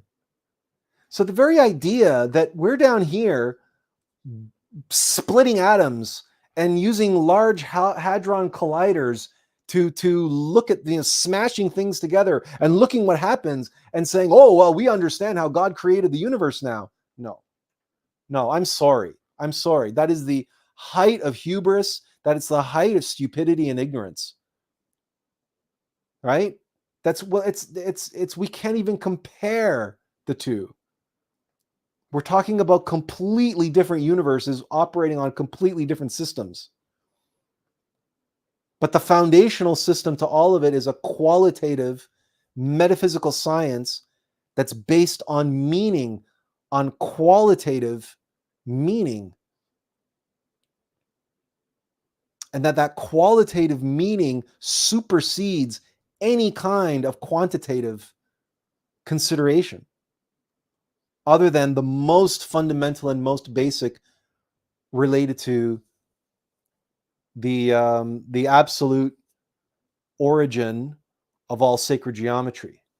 Because again, the point and origin of the so in other words, the foundational qualitative aspects of numbers, of mathematics.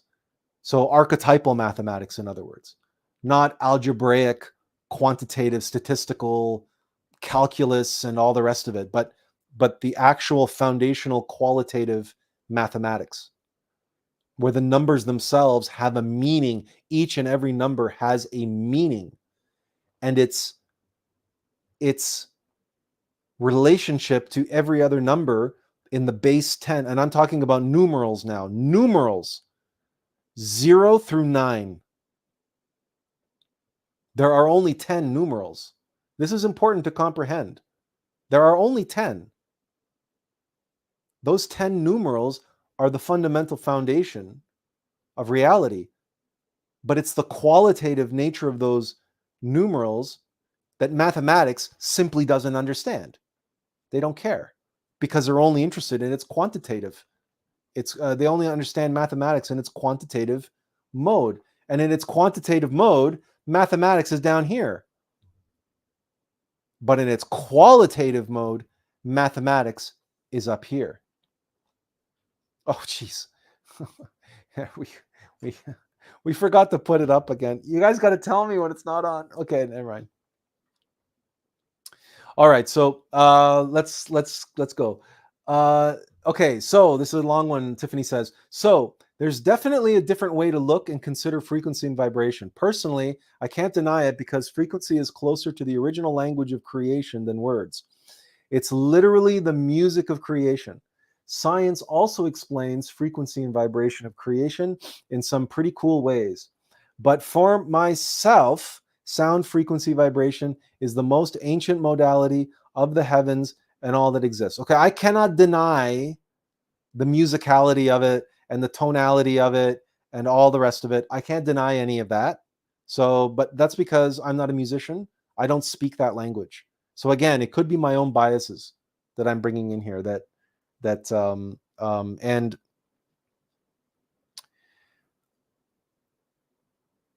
so in that sense, since every vowel and every consonant is a mantra, and every vowel and mantra vibrates at a certain frequency, then in that sense, you could be right. And it's my own biases that's blinding me and suggesting that there's something else than what there is. So Benjamin says, snake food source code. Snake food source code. And Tiffany says, close. Sound is a frequency. The frequency then sends vibrations. And Benjamin says, maybe the frequency is just an actor for the vibration and its proximity to nothing. So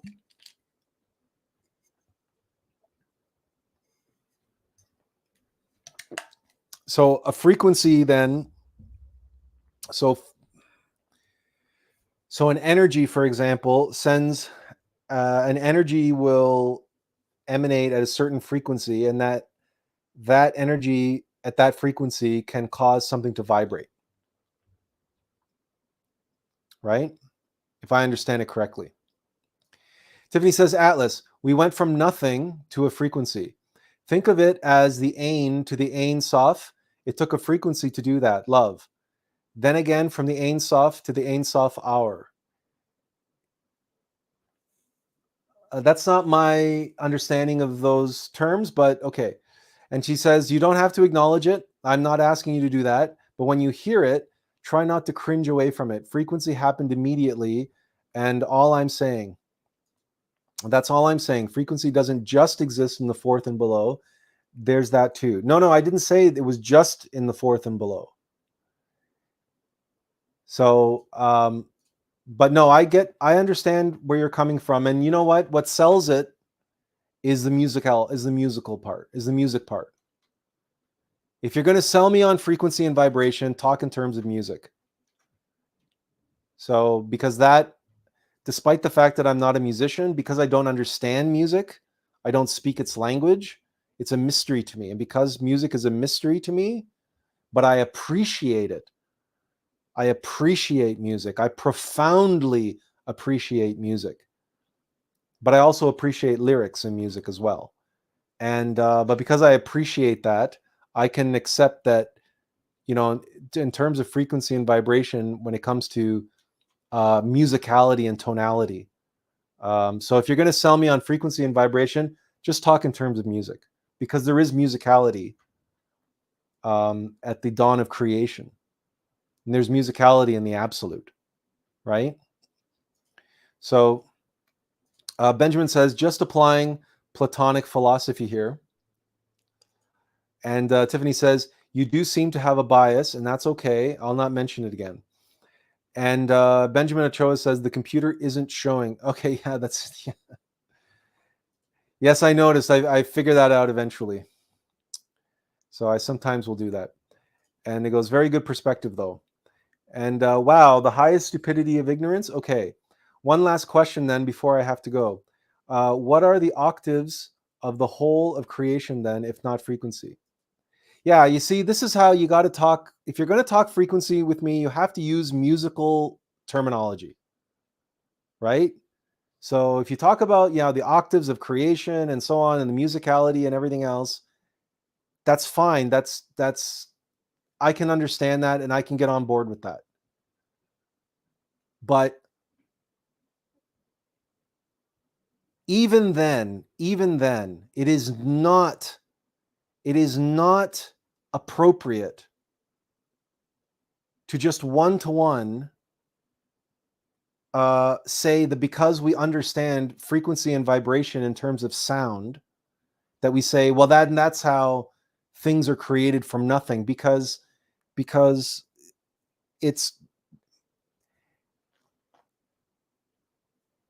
there is still mystery in that. And even if someone's a musician, that doesn't mean that they can create a universe, right? So it doesn't make you God because you're a musician, right? So it is the height of stupidity and ignorance to believe that you are God because you can make music, right? And because these people are playing God all the time, these materialist scientists, because they think, or these people, they think they understand frequency and vibration, and these people who are using frequency and vibration to manifest their desires, because that's what they're doing. but they're manifesting desires on the physical three-dimensional plane doing black magic, they too are playing God. That too is the utmost of stupidity and ignorance. So it is what it is, right? That is not how God creates, not by a long shot.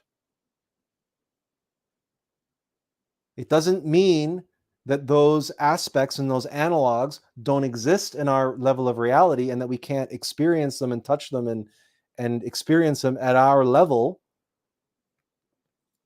But it's not, it's way too, there's way too hubris in that to say, well, then we understand how God creates the universe. No, we don't. I don't. I can observe and recognize the effects, but the process exactly of how that takes place, that's a mystery to me. And it will remain a mystery to me until such time that I am liberated and I don't have this mechanical rational mind with its binary duality and all of its biases, right? Blocking and preventing me from seeing the truth. And Tiffany says, don't discount it nor speak down to it, as there seems to be something missing in your understanding, respectively. Yeah, I freely admit that. And that is why I took it to music, because I knew you may get it better that way. Yeah, you're right. And all right, Atlas, same for myself then. When I mention frequency, I'm speaking in octavial. Yeah, is that a word? It could be. Sounds good to me. Always and only, unless I mention science. Okay. Anyway, so we're all caught up on chats. So that was a lot said about nothing, right? Because this all started out with, not expecting anything.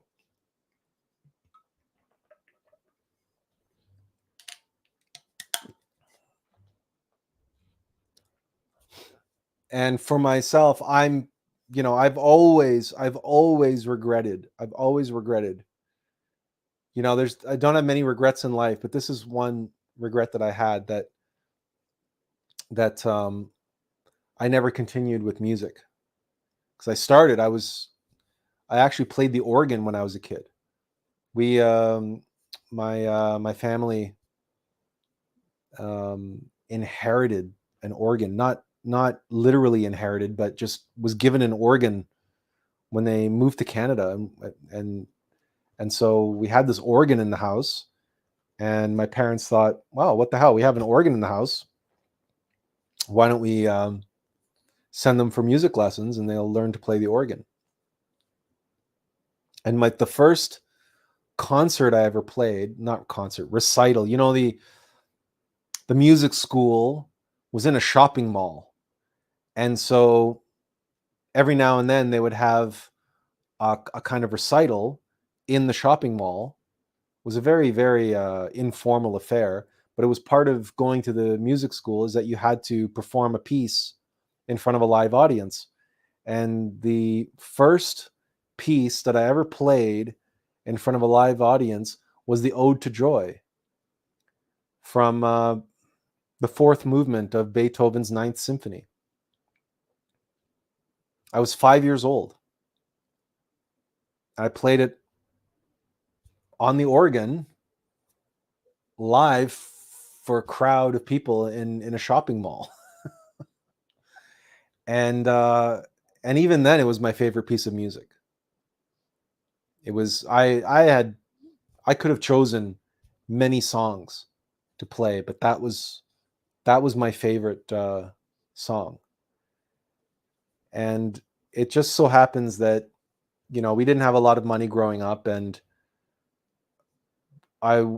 my parents had also enrolled my brother and I into figure skating.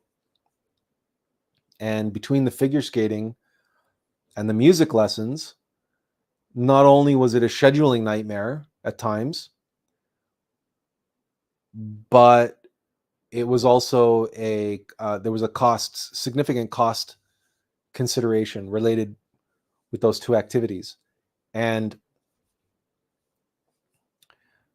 for whatever reason, the decision was made by my parents to have us continue on in figure skating, and the music lessons, fell by the wayside. And I think,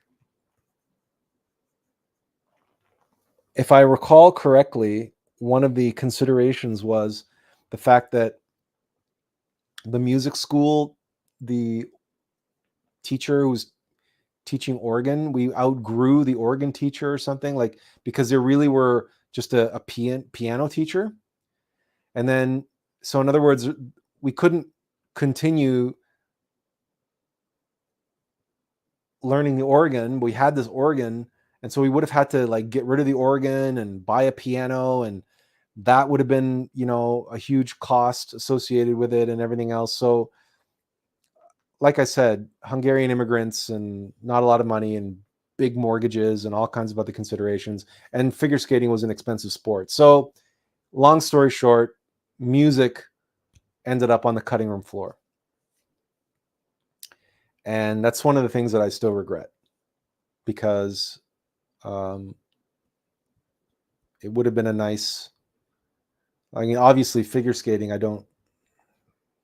it's not something I can really enjoy most of the time anymore. The dancing part was a nice bonus. So I don't regret continuing in figure skating, because I was an ice dancer and I learned how to dance properly because of it. And so I really love dancing. I don't get to do it a lot, but when I do, I really enjoy it. And it's so I don't regret continuing in figure skating, but I do regret not being able to continue in music. So, and I agree that but there is something, so in that musicality, there is something going on, okay, that is beyond some sort of numerical evaluation of frequency and vibration. This is my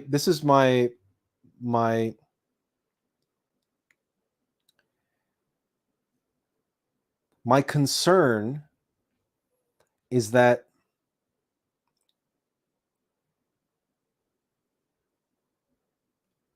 I know as a linguist that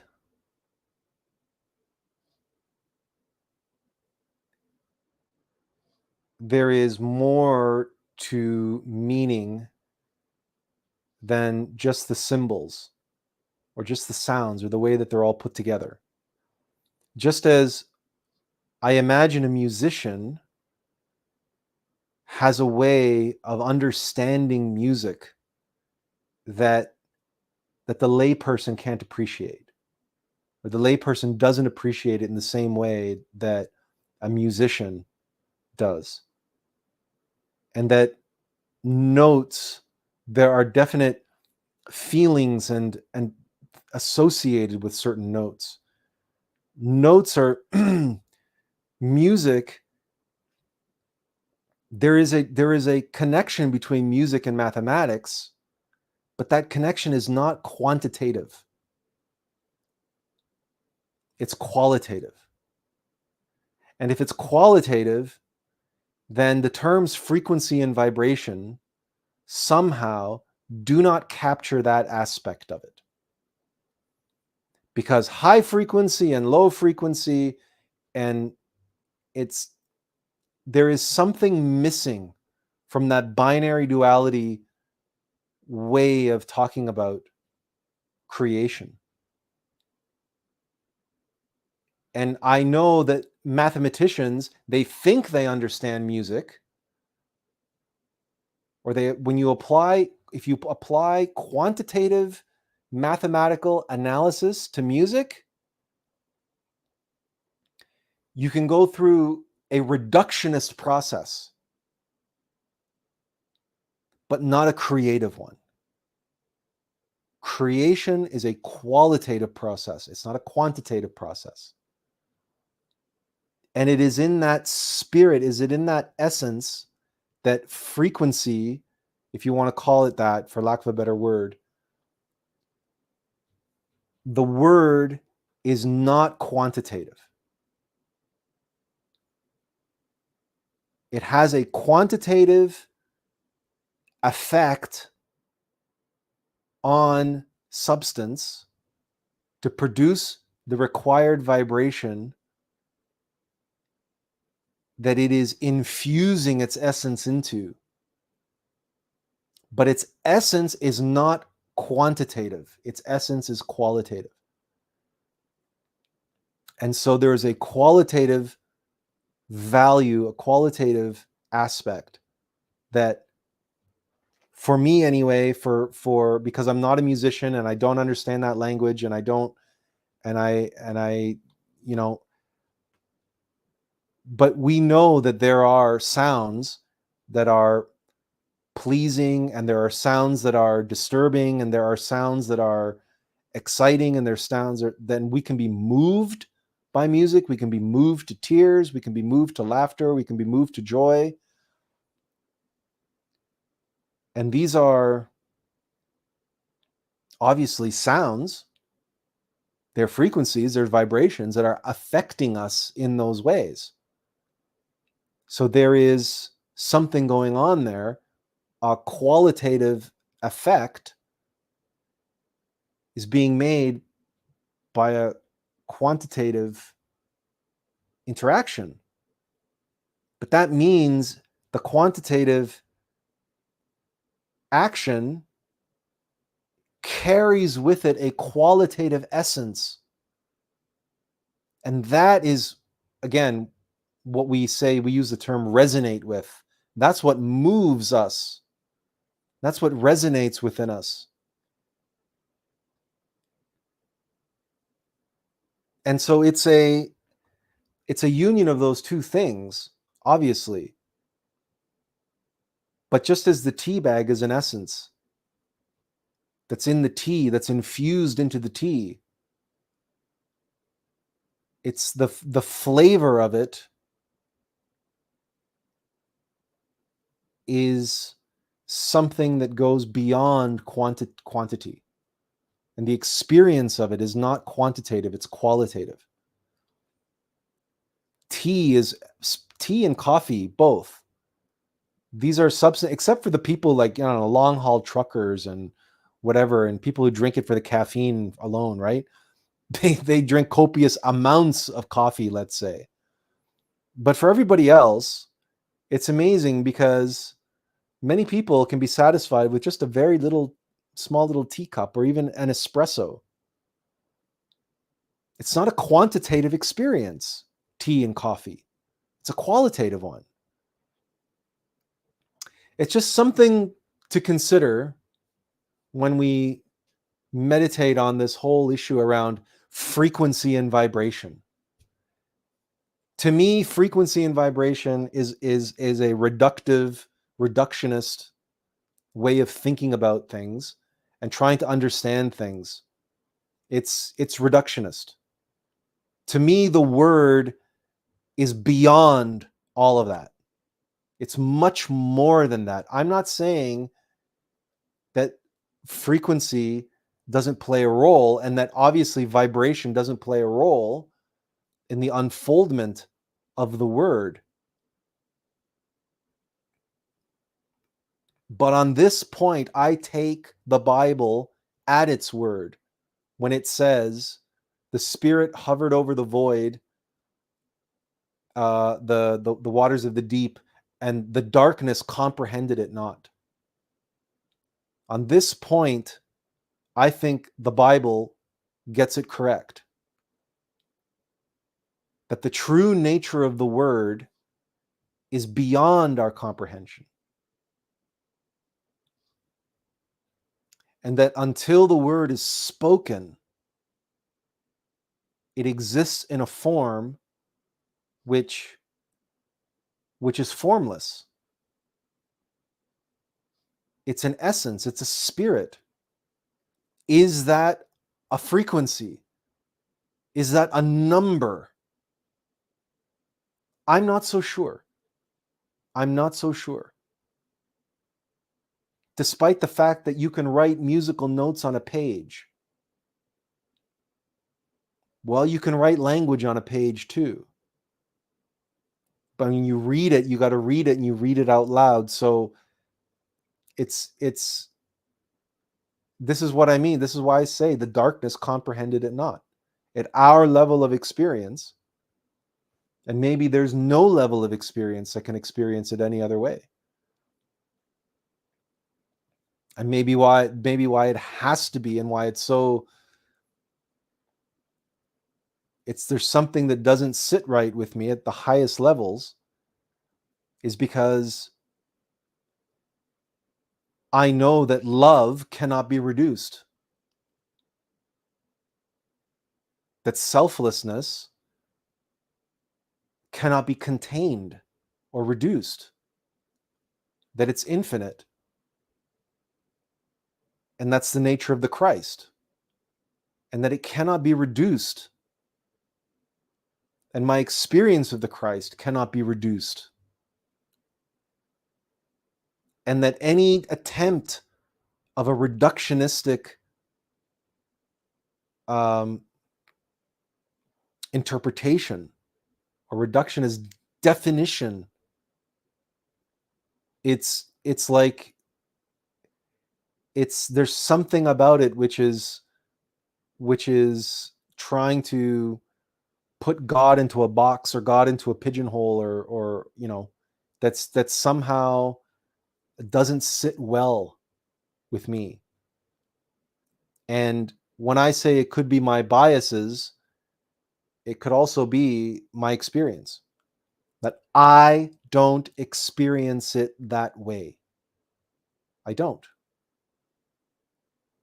Can I put into words, or can I explain to you how I experience it? No, I can't. Or at least at the moment I can't. I'm working on it. I thought that tea analogy might take us somewhere close to it. And that's the closest thing that I've gotten to it, and precisely because you can't contain tea or coffee or infused beverages, right? You can't say this is coffee, this is tea, that's it, right? No. There's chocolate milk, there's lemonade, there's Kool-Aid, for God's sakes, right? There's ginger ale. How many different kinds of tea are there? How many different kinds of coffee? How many different ways of preparing coffee? I mean, good Lord, right? You can do it, everything from French press to drip coffee filter coffee, right? There's something about this that refuses to be contained. You can recognize it of a certain way, but it refuses to be contained because it's not its nature to be that way. Love cannot be boxed in. Potential cannot be boxed in.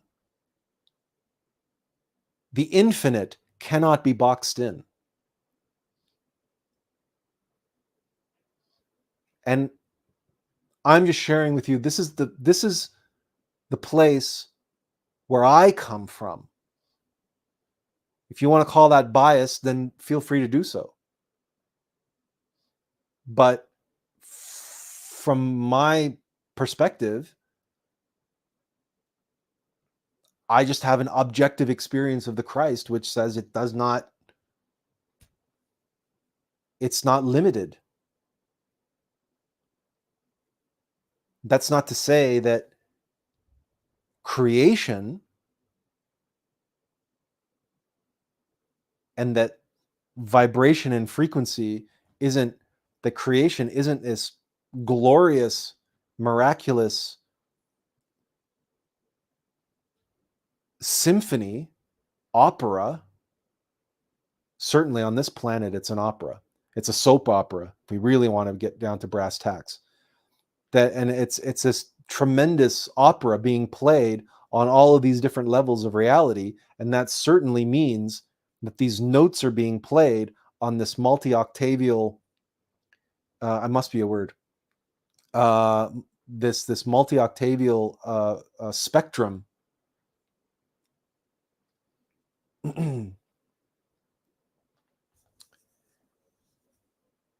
But the origin of that and the place from which that comes, that selfless place, that place beyond the Tao,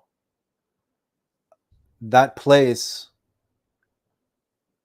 is beyond, right? Is beyond the stuff of substance and the way in which the interplay of those phenomenon play out in substance. Nothing is undefined and undefinable. That's why something exists. So if there is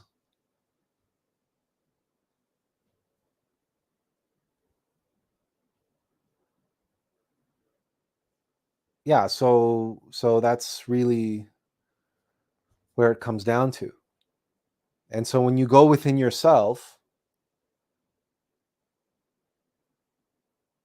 and we can use all manner of tools, mantra, music, chanting, prayer, visualization. We can use all manner of frequency and vibration to get us deeper and deeper and deeper into ourselves. But eventually we end up in a place of calm abiding. We end up at a place of no self, of just pure nothingness. And for me, that place is all frequency and all vibration comes to an end. And what opens up and unfolds from there is beyond frequency and vibration. However unlikely that may seem to us who are on this side of the fence. But nothing is nothing. And selflessness is selflessness, and love is what it is. I am that I am, Eheye Asher Eheye, the holy name of God.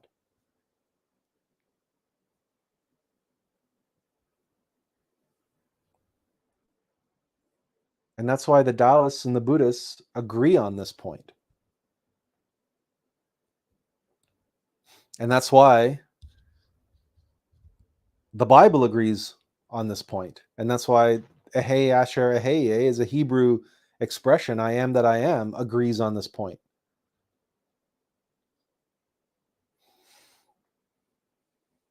You don't have to agree on this point, but if you experience it, it's not a question of agreeing or disagreeing, or believing or disbelieving. Then it's a question of experiencing and knowing, and why all the master says, I know nothing. If I know anything, it's this, that I know nothing. Because really, at the end of the day, in its purest expression, that's what that stance of humility is, what brings us closest to God's nature. And it is when we can put ourselves in a field of nothing, a space of nothing, of absolute nothing, absolute selflessness, that we can experience love in its pure essence.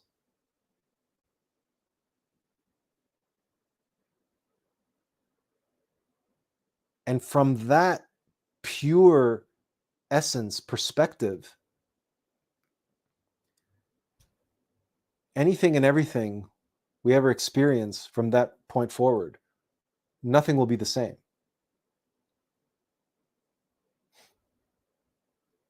People talk about Christ consciousness.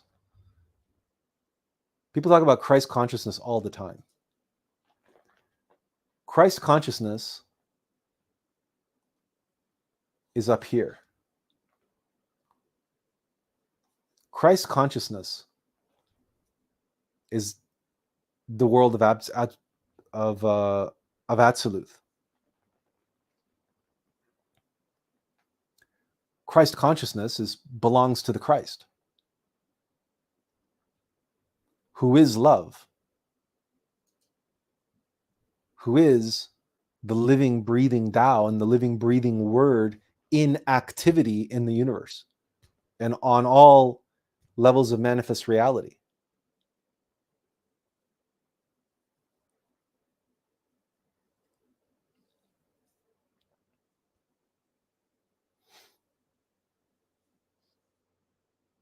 And it's love, it's pure selflessness. And yet, it's at the root and at the heart of every self, of every monad, which is here, which is in the middle. And the monad is the foundation, is the center, is the nucleus of every mortal.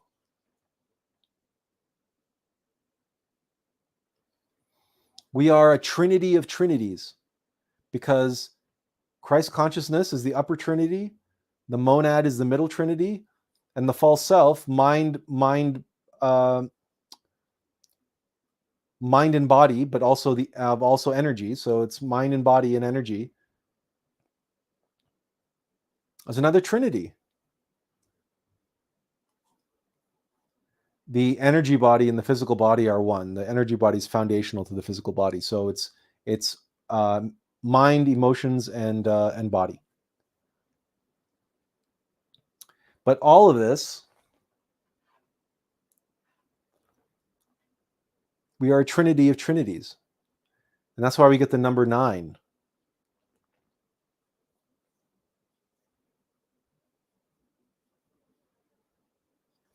Anyway, we got another... Azazel says, yeah, after such experience, you don't end up in bad relationships because it becomes obviously what love is. Or you can still end up in bad relationships, but you recognize them for what they are and for what they're trying to teach you and for where they're trying to take you to higher levels and deeper levels of love by showing you what isn't, what love isn't. And Azazel says, you can still be deceived, of course, but love cannot be faked after nothing. No. Once you exactly, in other words, once you experience the selflessness of absolute nothingness and the selflessness of that the ultimate nature of reality is selflessness.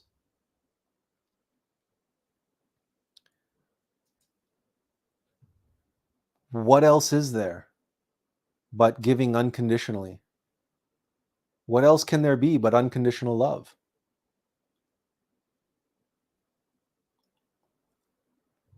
And understanding that the law of conservation of energy, that is one of the laws that governs the substance, the void. You see, the void takes. Nature abhors a vacuum. So the void takes and just takes and takes and takes. So if one half of the equation, one half of the Tao is giving unconditionally, it's unconditional selflessness. Unconditional.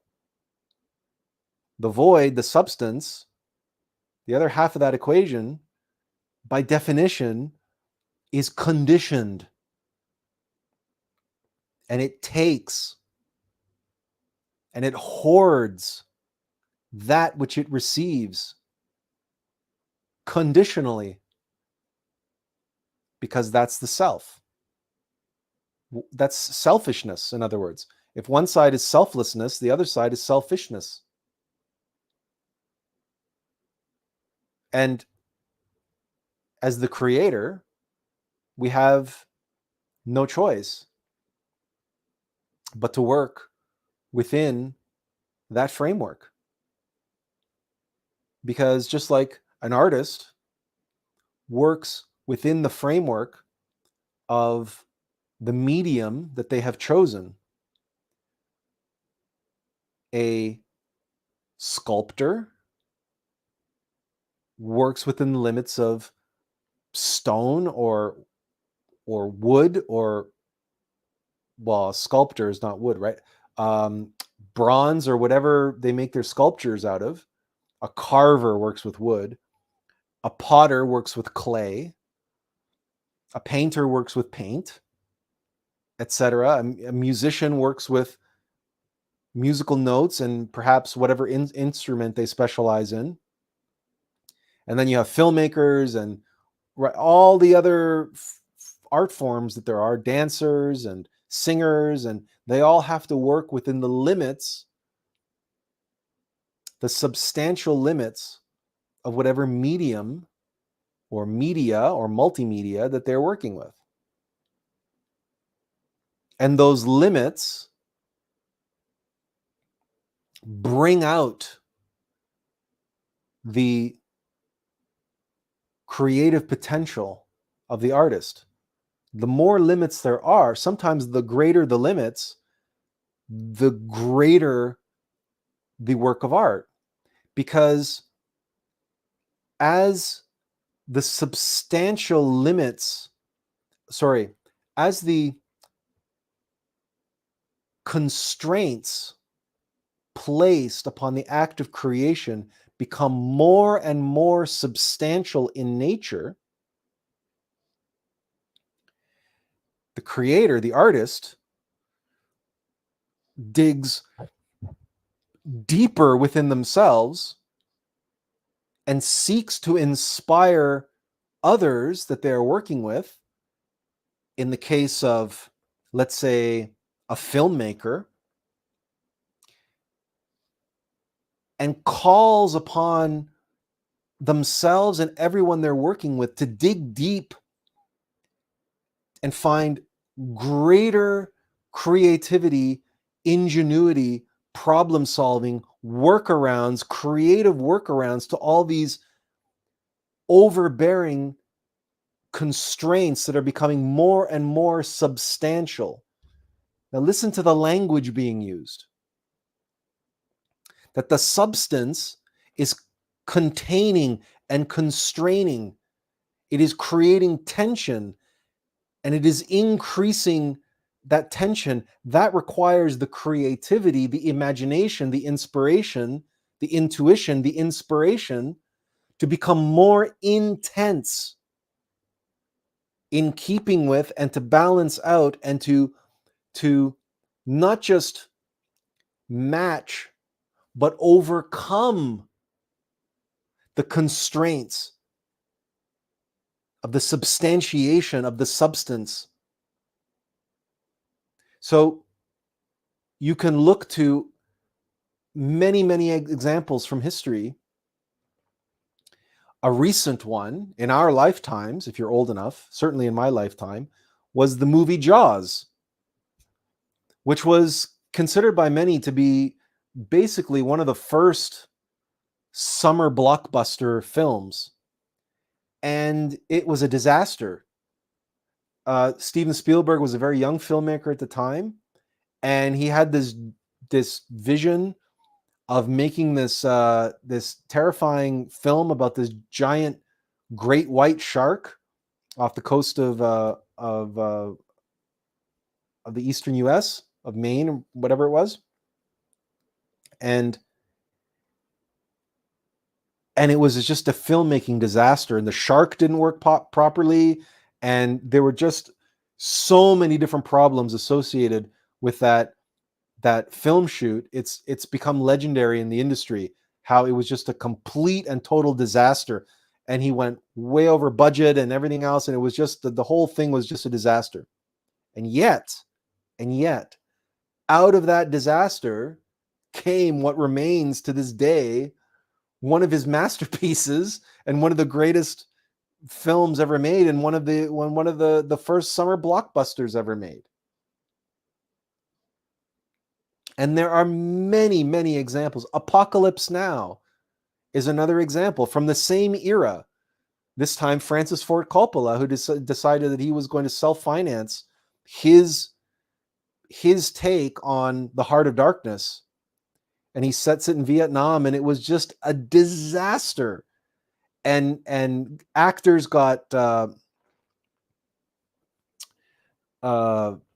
what's that tropical disease you get from mosquitoes? Anyway, it might come to me. Anyway, so it was just a disaster.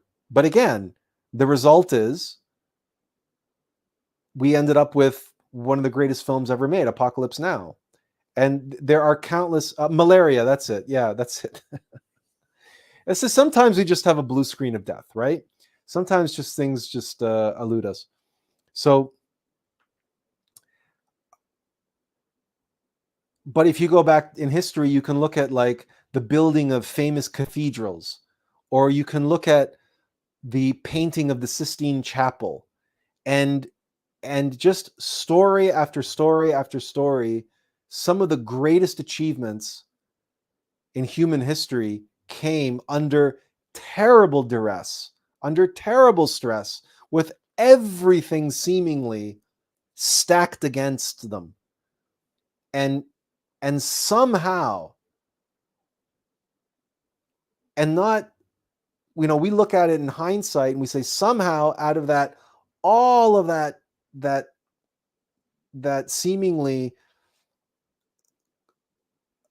forces conspiring against them, they pulled off a miracle and they created this incredible thing, this incredible building, or this phenomenal,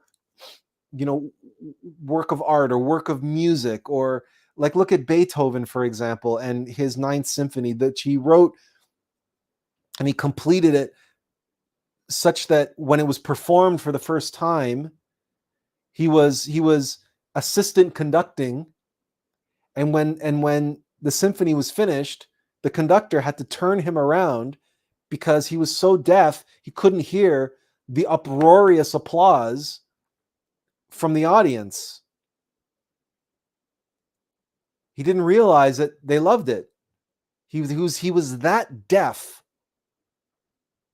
when he completed that symphony that he could not hear the roars and shouts of the crowd behind him, who were standing on their feet, congratulating his magnum opus. And it is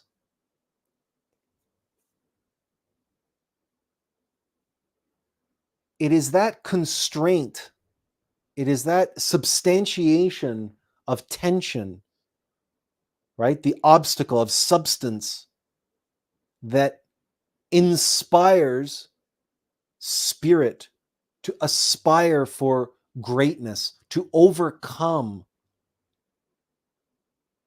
and to break free from bonds and limits.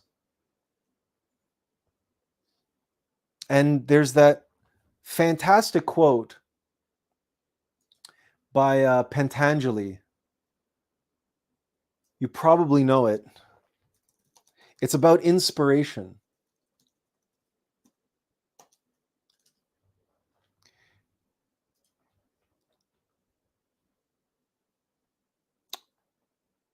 Can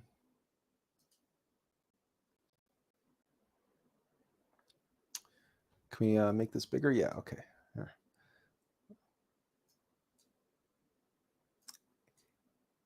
It's a famous quote by Patanjali.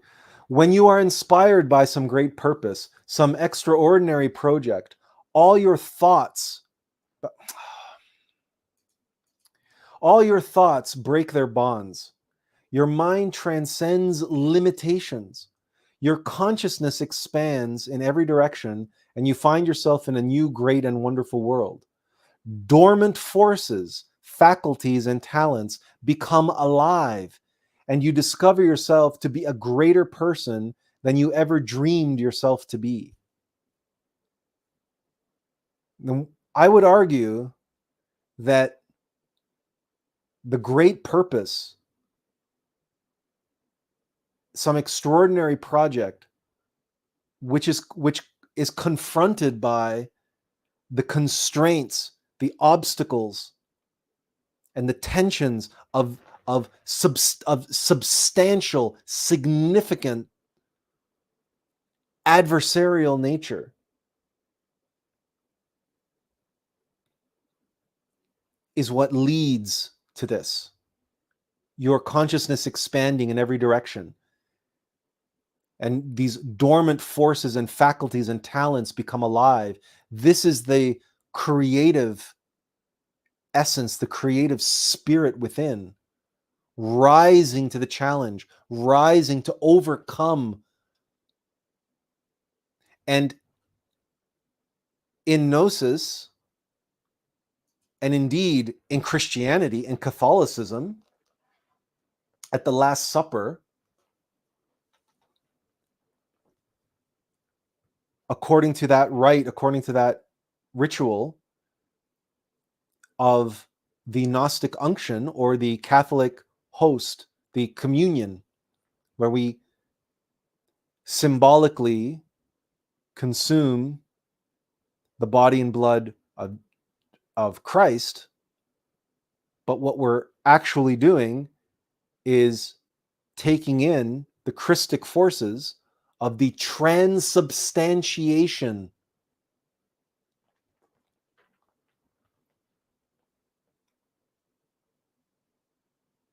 Since we've been talking, lots of words today, and since we talk substance and essence, right? So let's look at this word. Transubstantiation.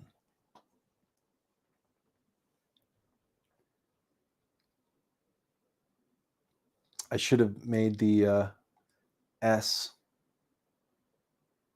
there in red. Transubstantiation.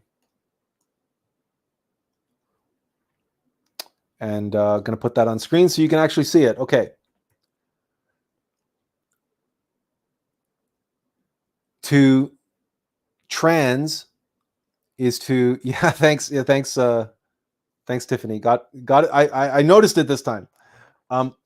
See, sometimes when I'm looking at this screen, sometimes I'm not looking at this screen, and therefore but this time I noticed it. So obviously you can see where the word substance exists in this form.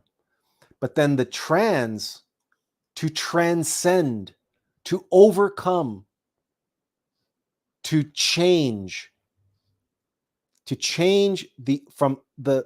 extract from the substance its essence.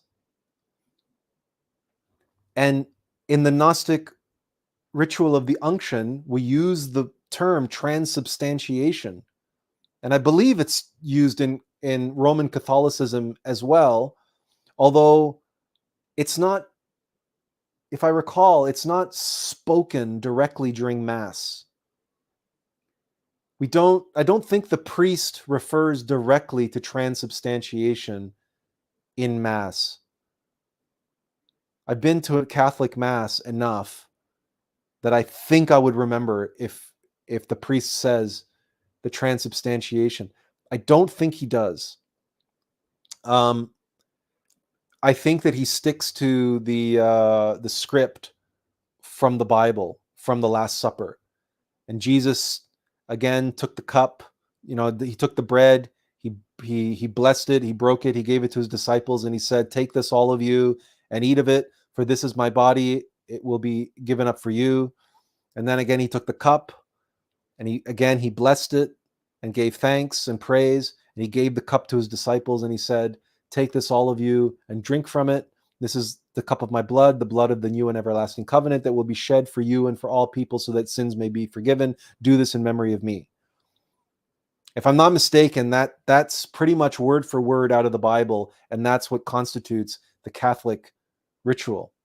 But in Gnosis, we use the term transubstantiation explicitly. And so this quote here of Pentangeli describing breaking your bonds and dormant forces and faculties and talents coming alive and you discovering yourself to be a greater person than you ever dreamed of, that's related directly here to this notion of transubstantiation. The bread becoming the body of Christ, the Christic forces, the Christic atoms in that substance coming alive, coming brought into activity. So this during the act of communion,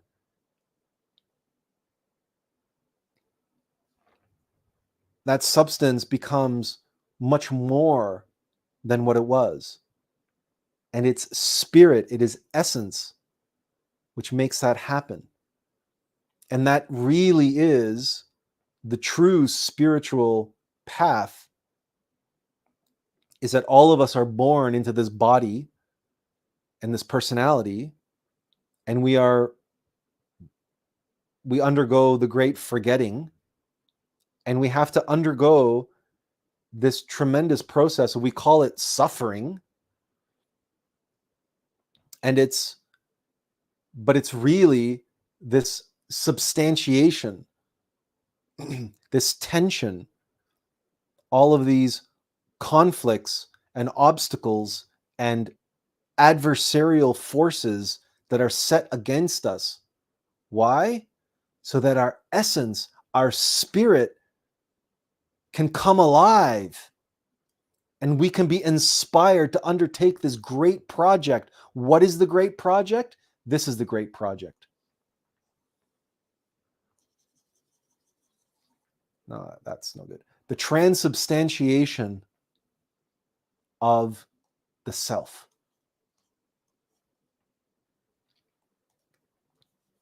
To the awakening and self-realization of the self.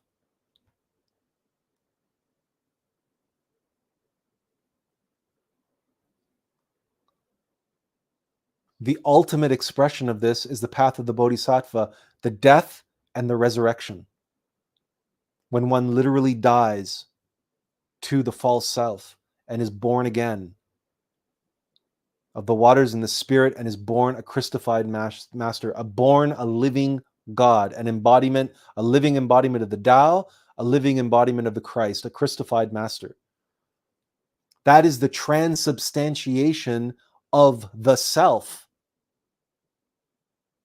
to not just the self, but to the Christ. This is gone. There's a shift that takes place. So whereas before you had the self and the self, after the death and resurrection, you have the self and the Christ. There's a shift, and this self, this false self, that's no more.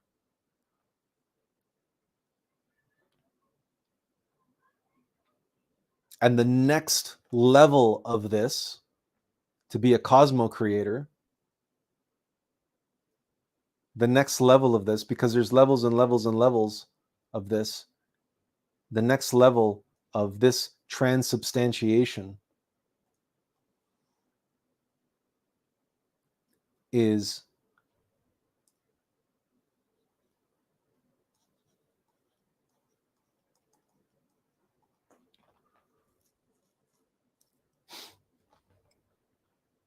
is to return to the absolute, to no self.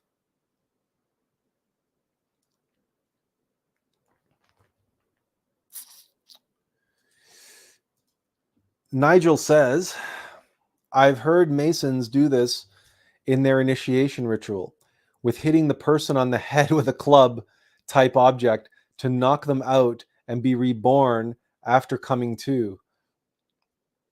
Oh, that's interesting. I've not heard that before. I've always assumed that any such activity is done symbolically. I know that they're blindfolded. I know that there are many rituals related to that, but I also know that modern day Freemasonry is, let's say,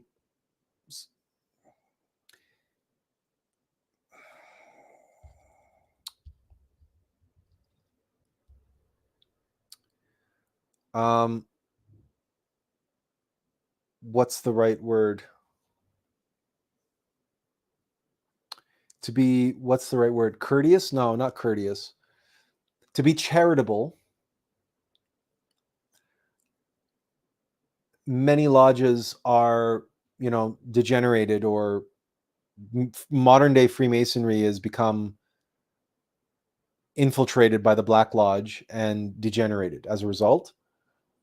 Traditionally, my feeling was that this was a symbolic,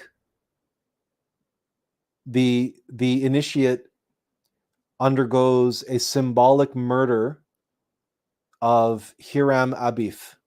And if you may or may not be familiar with Hiram Abif, he is the according to Masonic tradition, I believe according to the Bible, he is the architect and the builder of the Temple of Jerusalem. And according to, as it scripture, certainly according to Masonic tradition, Hiram Abif was brutally attacked and murdered by 3 assailants. And during that attack, one of them clubbed him from behind. And this is what Masons play out for new initiates, because they identify with Hiram Abif as the architect and builder of the Temple of Jerusalem. This is where the whole tradition of Masonry and Freemasonry comes from, because it all relates back to the building of the first temple of Solomon and the murder of Hiram Abif, the builder of the Temple of Solomon. So that's the temple of the solar man. And that the builder of the temple of the solar man is assaulted by the 3 assailants, and they club him and he passes out. He loses consciousness. And this is directly relates to the 3 witches of Macbeth and the 3 furies of Homer's Odyssey, because we are all assailed by our heart, our mind, and our body, our emotions, our mind, and our sensations in the body. Those are the 3 assailants who cause our consciousness to go to sleep. They are what make us unconscious, right? Those are the 3 murderers. Those are the 3 witches of Macbeth who tempt him, right? And the 3 furies who tempt the hero of Homer's Iliad. So this is a universal symbol. And now, whether or not modern lodges actually club someone and have them be knocked out unconscious, and that they're reborn, and that they come to, and so they are reborn, and so on, I don't know that. I can't say that for sure. All I can tell you is that originally it was not that way, right? Because there's no need to play these things out in any sort of realistic manner when you're talking about rites and rituals. Everything is symbolic, especially in Masonry. Everything is symbolic. the compass and the square and the dagger and the blindfold and all this stuff. It's all symbolic. It's the same with Gnosis, the same with all mystery schools, right? We do not eat the flesh of a human being in Catholicism, right? It's bread, it's wine. We don't eat flesh and blood, right? But you know that was a rumor that was passed around about Christians and about Catholics for centuries, about especially early Christians and later Catholics, that this was a rumor that we partook in a human sacrifice and in cannibalism, right? So I'm telling you where the origin of that tradition comes from, whether or not you want to believe if they really do it or if some lodges do it and others don't. And as Azazel says, yeah, that's what the Black Lodge does. See, if this happens, it's in those lodges that have been taken over by the Black Lodge. I agree 100% here with Azazel. And that's what I was trying to get at in a kind of roundabout charitable way, because I don't believe that all Freemasonic temples have been taken over by the Black Lodge. I don't believe Freemasonry in its core, in its root, is not black magic. It is not an evil organization through and through. But like any organization, just like the Catholic Church is not an evil organization through and through. You cannot tell me that every priest around the world, right, is a corrupt abuser of underaged children, right? I mean, this is simply untrue, right? You can't paint everyone with the same brush. And the same goes, because I know Freemasons, I know Masons. I'm not like there's many of them on Facebook and so on who are members of lodges, and they don't they're certainly not in cahoots with, I don't know, with these groups that they call the Illuminati and so on and so forth. So all right, boy, we've nearly gone 3 hours talking about nothing.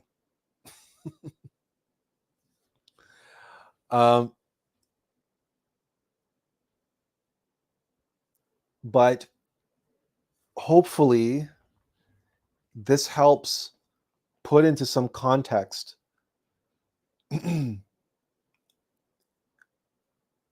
when we suffer from expectations, when we suffer from identifications, when we suffer from silence, and the mind is going crazy and the emotions are going crazy because we had expectations.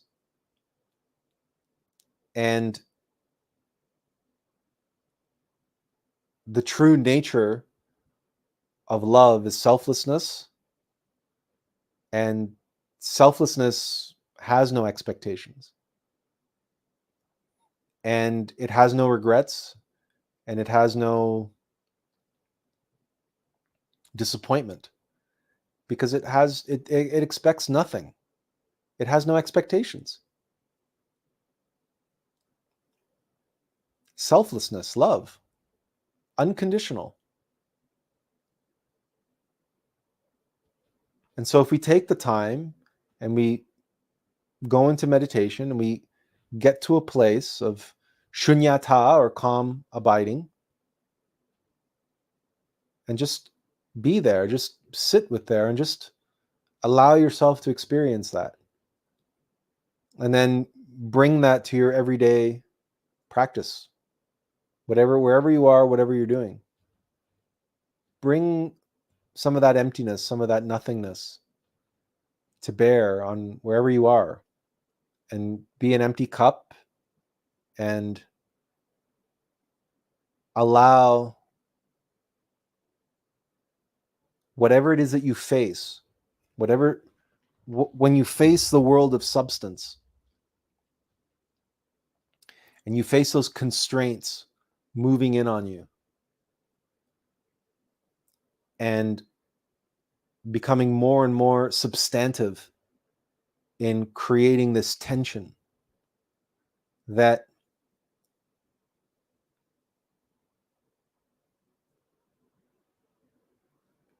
retreating into yourself is not an act of giving up.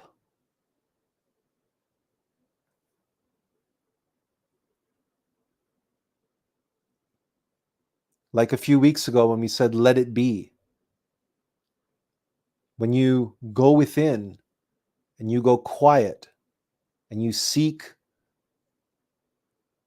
that space of no self, that selflessness, this is not an act of weakness. This is not it's a kind of retreat, but you're not retreating to run away. You are regrouping with those dormant faculties that lie within you, that can then come alive and meet the obstacles that you face head on, if that makes any sense. What comes to mind is the film Kingdom of Heaven. As Azil agrees here, he says, that's a good point. It's not giving up.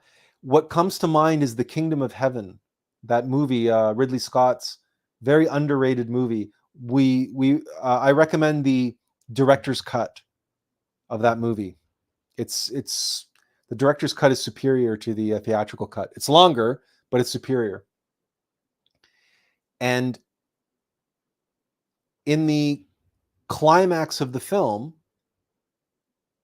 the armies of Salahuddin march on Jerusalem.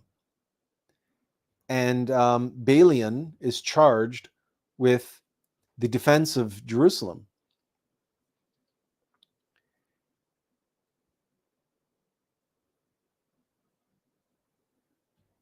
But like anybody who is organizing the defense of a city, of a walled city no less,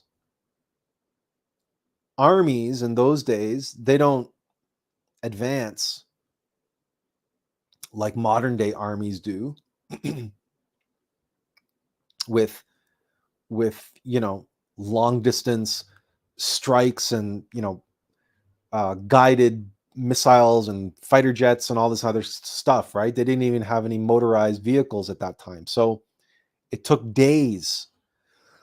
Not only that, because of the geography of Jerusalem, the army had to move from water to water because they had to be able to obviously keep their soldiers hydrated and nourished. And any animals, camels or horses or right that they had at part of the army, and they had many. So they had to move from one source of water to another. And even a character in the film, Tiberius, says to Balian, he says, Salahuddin must move his armies from water to water. That gives you, 3 days at most. Maybe 4, right? 3, whatever it is. It's 2 or 3 or 3 or 4. I can't remember which. So Balian has to look within himself and has to look to the forces that he has available to him. And I won't tell you why he doesn't have many forces because I don't want to give too much of the movie away. But suffice it to say, he doesn't have too much to work with. But in the time, he has time to prepare. And in that preparations, he has no choice but to go within himself, to draw on his own experience, but also to draw forth inspiration and inspire the others who are likewise being left behind in the city to to defend the city and to defend what matters most within that city. And he gives a rousing speech, an inspirational speech, and he performs an uplifting act whereby the dormant forces within every last man in Jerusalem, every last man at arms or capable of wielding them, discovers himself to be greater than what he ever thought imaginable.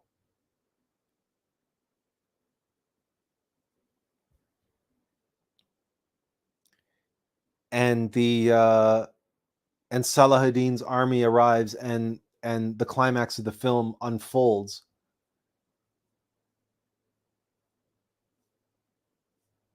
But they have many run, many leave Jerusalem, many flee. And many of Balian's closest friends and advisors flee. And they invite him, they ask him, will you come with us? Will you come with me? Don't stay here. This is a hopeless cause. This is a lost cause.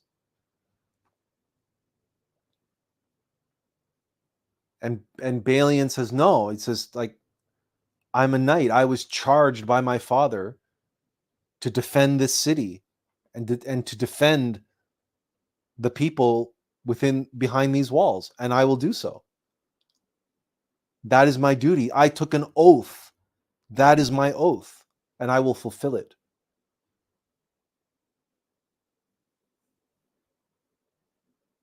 And yes, they are retreated behind the walls, but only because when we retreat within ourselves and we dig deep within ourselves for those source of inspiration, intuition, imagination, and creativity to overcome the overwhelming odds and the overwhelming forces that are stacked against us, we discover these dormant faculties, and we find ourselves to be greater than anything that we could have imagined before. And this is really embodied in the kingdom of heaven, in that film, in that last third of the movie.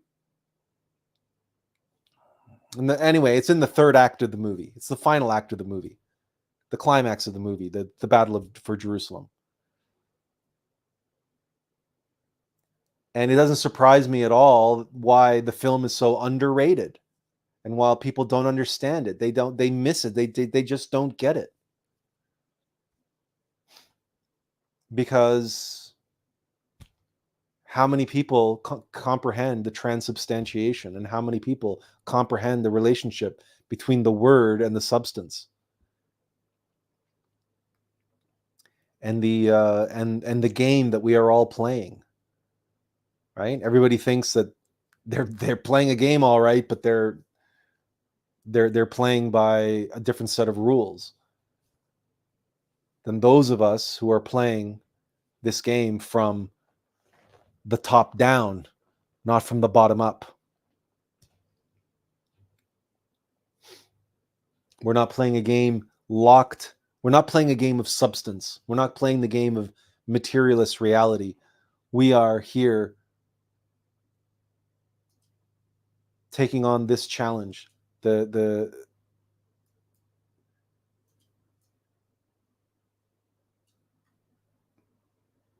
game of transubstantiation.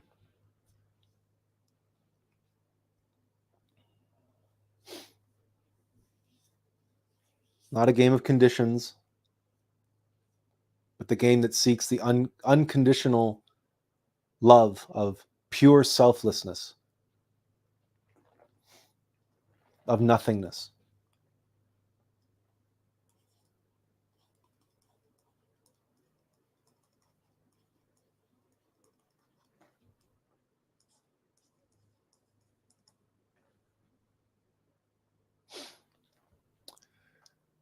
Because if substance is something, transubstantiation is the alchemical transmutation, The ultimate transmutation is transubstantiation.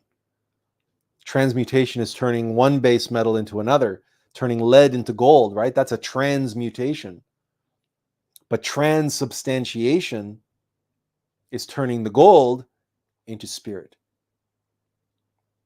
turning the flesh into Christ.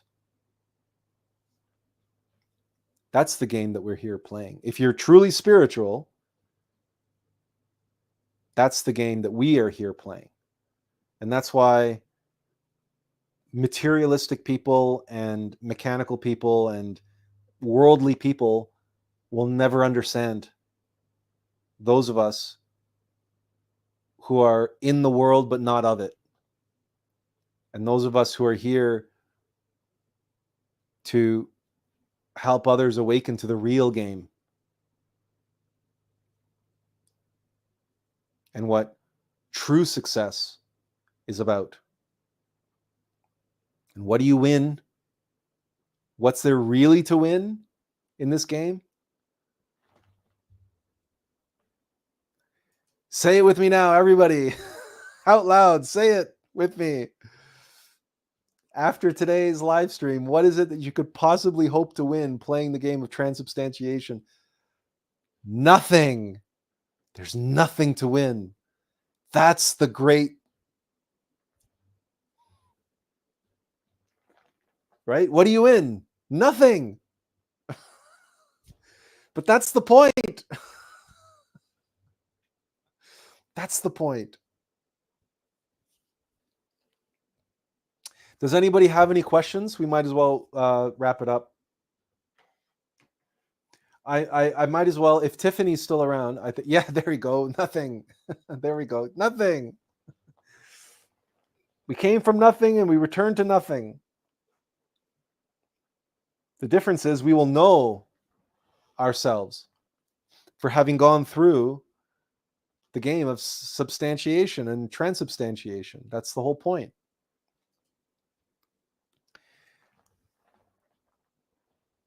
It's like playing a game of chess. What do you win? Nothing. Right? What do you win? It's interesting because nobody bets on chess.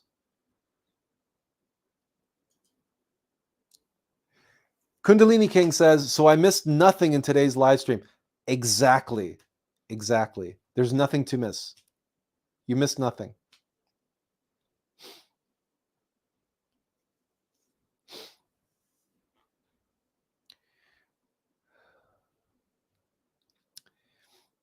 So if you have any questions or comments, then feel free to share them.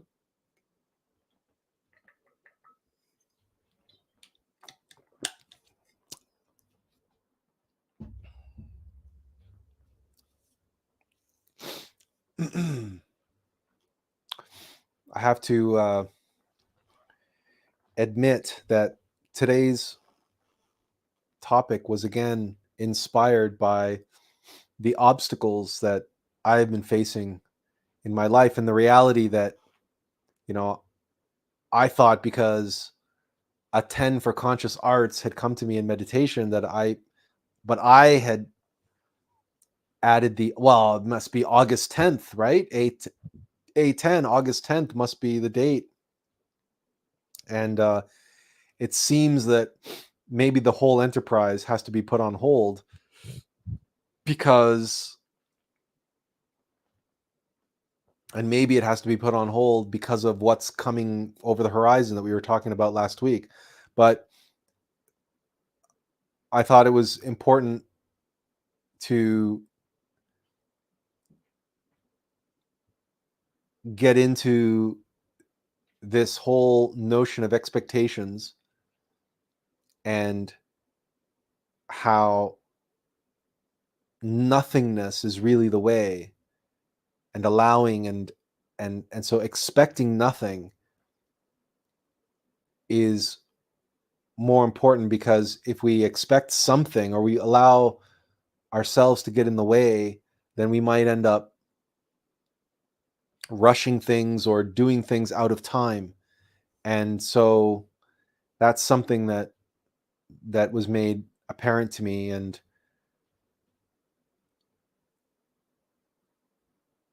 because I wasn't being given any new direction or any new information on how to proceed, so that I was being basically given static, I was in a space of nothingness. Just being, you know what, just it's nothing, just be in nothing.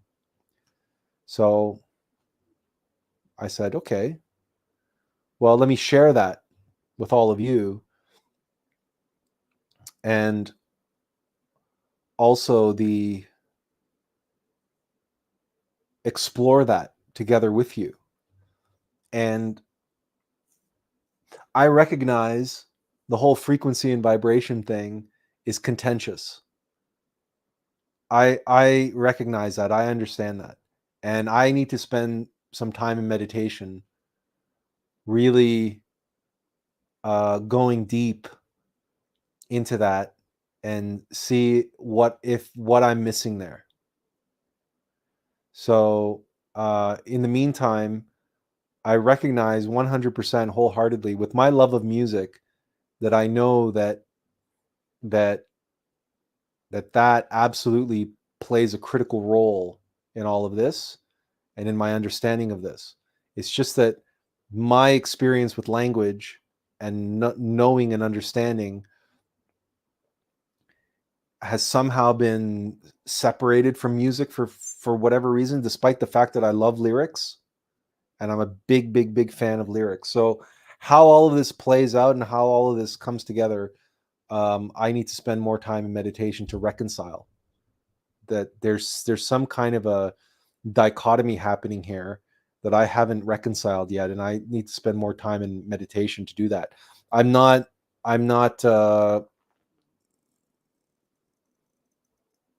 am not content to say, oh yes, of course it's all frequency and vibration. I'm not content to do that. There is something in me that says that that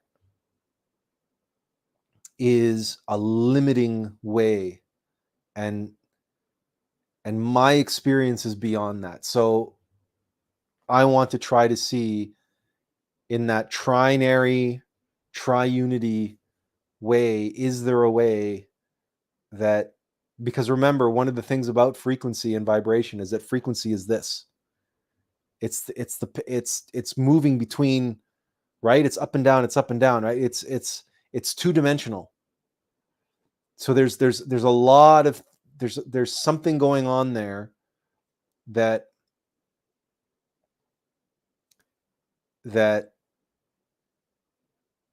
is that there's a third component there. I have to bring that into a trinary perspective. And for me, it's that qualitative meaning, the spirit, the essence, which is beyond the frequency. It must be. It expresses through the frequency and vibration. So this is something that I think the whole reason why I've been held back on proceeding with Atlas Conscious Arts is because I don't have an answer for this. And that, yes, I have that symbol, Otala, and that logo and everything else, but I have these explanations,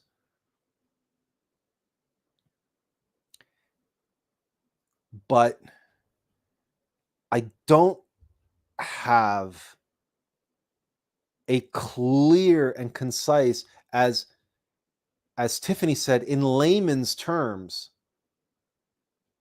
I have the tea bag and the teacup. Okay, great. But that analogy only takes us so far, right? So I've got a lot of different analogies, but I don't yet have the reconciling aspect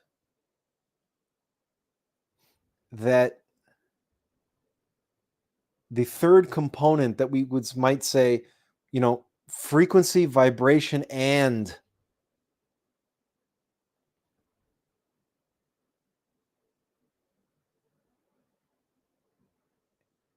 perhaps until I do, perhaps the whole conscious arts thing has to be put on hold.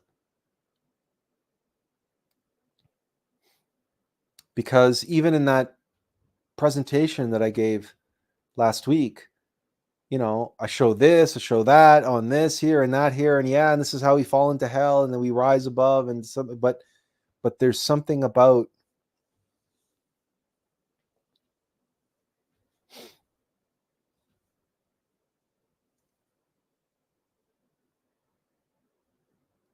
like God is not a frequency, right? God is all frequencies.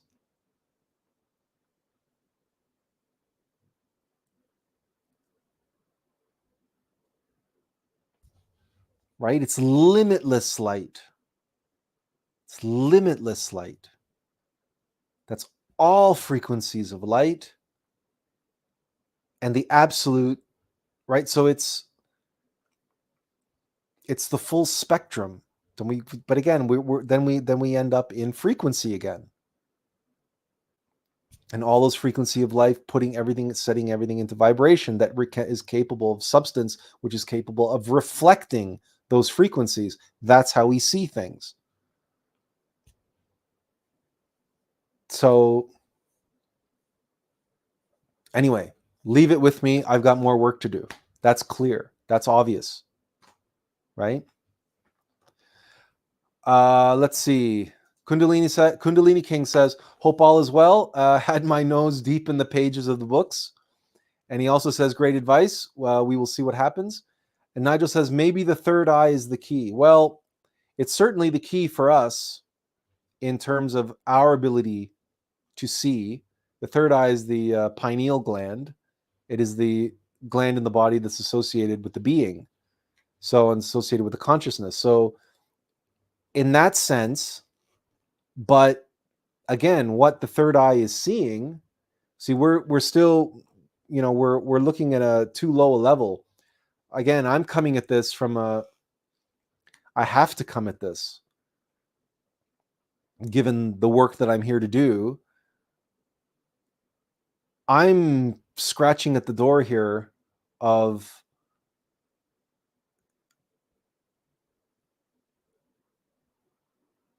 at the highest level, because I'm coming at it from that point of view, and given my own experience, I'm trying to put this into a context that is going to make sense, but not only make sense, but it's going to resonate and be self-evident. And I'm just not there yet. And perhaps I won't be there until I've completed. Until I'm much further along the journey that I'm on. So maybe I'm overreaching, right? Maybe I'm trying too hard, too fast. But at the same time, this project that I was working on and that I thought had to be launched on August 10th faced a whole different set of obstacles, and now is being revealed to be maybe too fast, too soon. So I don't know. I honestly don't know. So,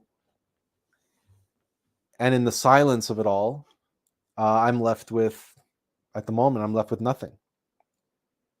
So it was in the spirit of all of that, in the spirit of that unknowing, and in the spirit of that uncertainty, that I wanted to, in many ways, misery prefers company. So I wanted to involve all of you in the experience of that, to recognize the heights that we're here to seek within ourselves at the highest levels. Those highest levels of selflessness, of no self, and the transubstantiation which takes place in our lives through the constraints and the infusion and the investment that we make in ourselves to break free of this garment, this physical vestment, and that's the transubstantiation. So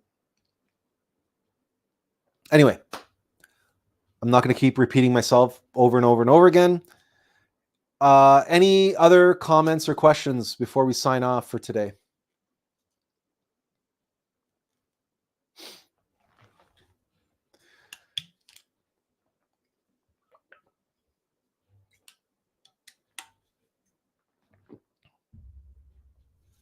We want to thank you for Nigel says thank you very much for hosting. Thank you, Nigel, for joining us. It was good to have you here. You get to see some of the madness that that we embark in every Sunday, 2:00.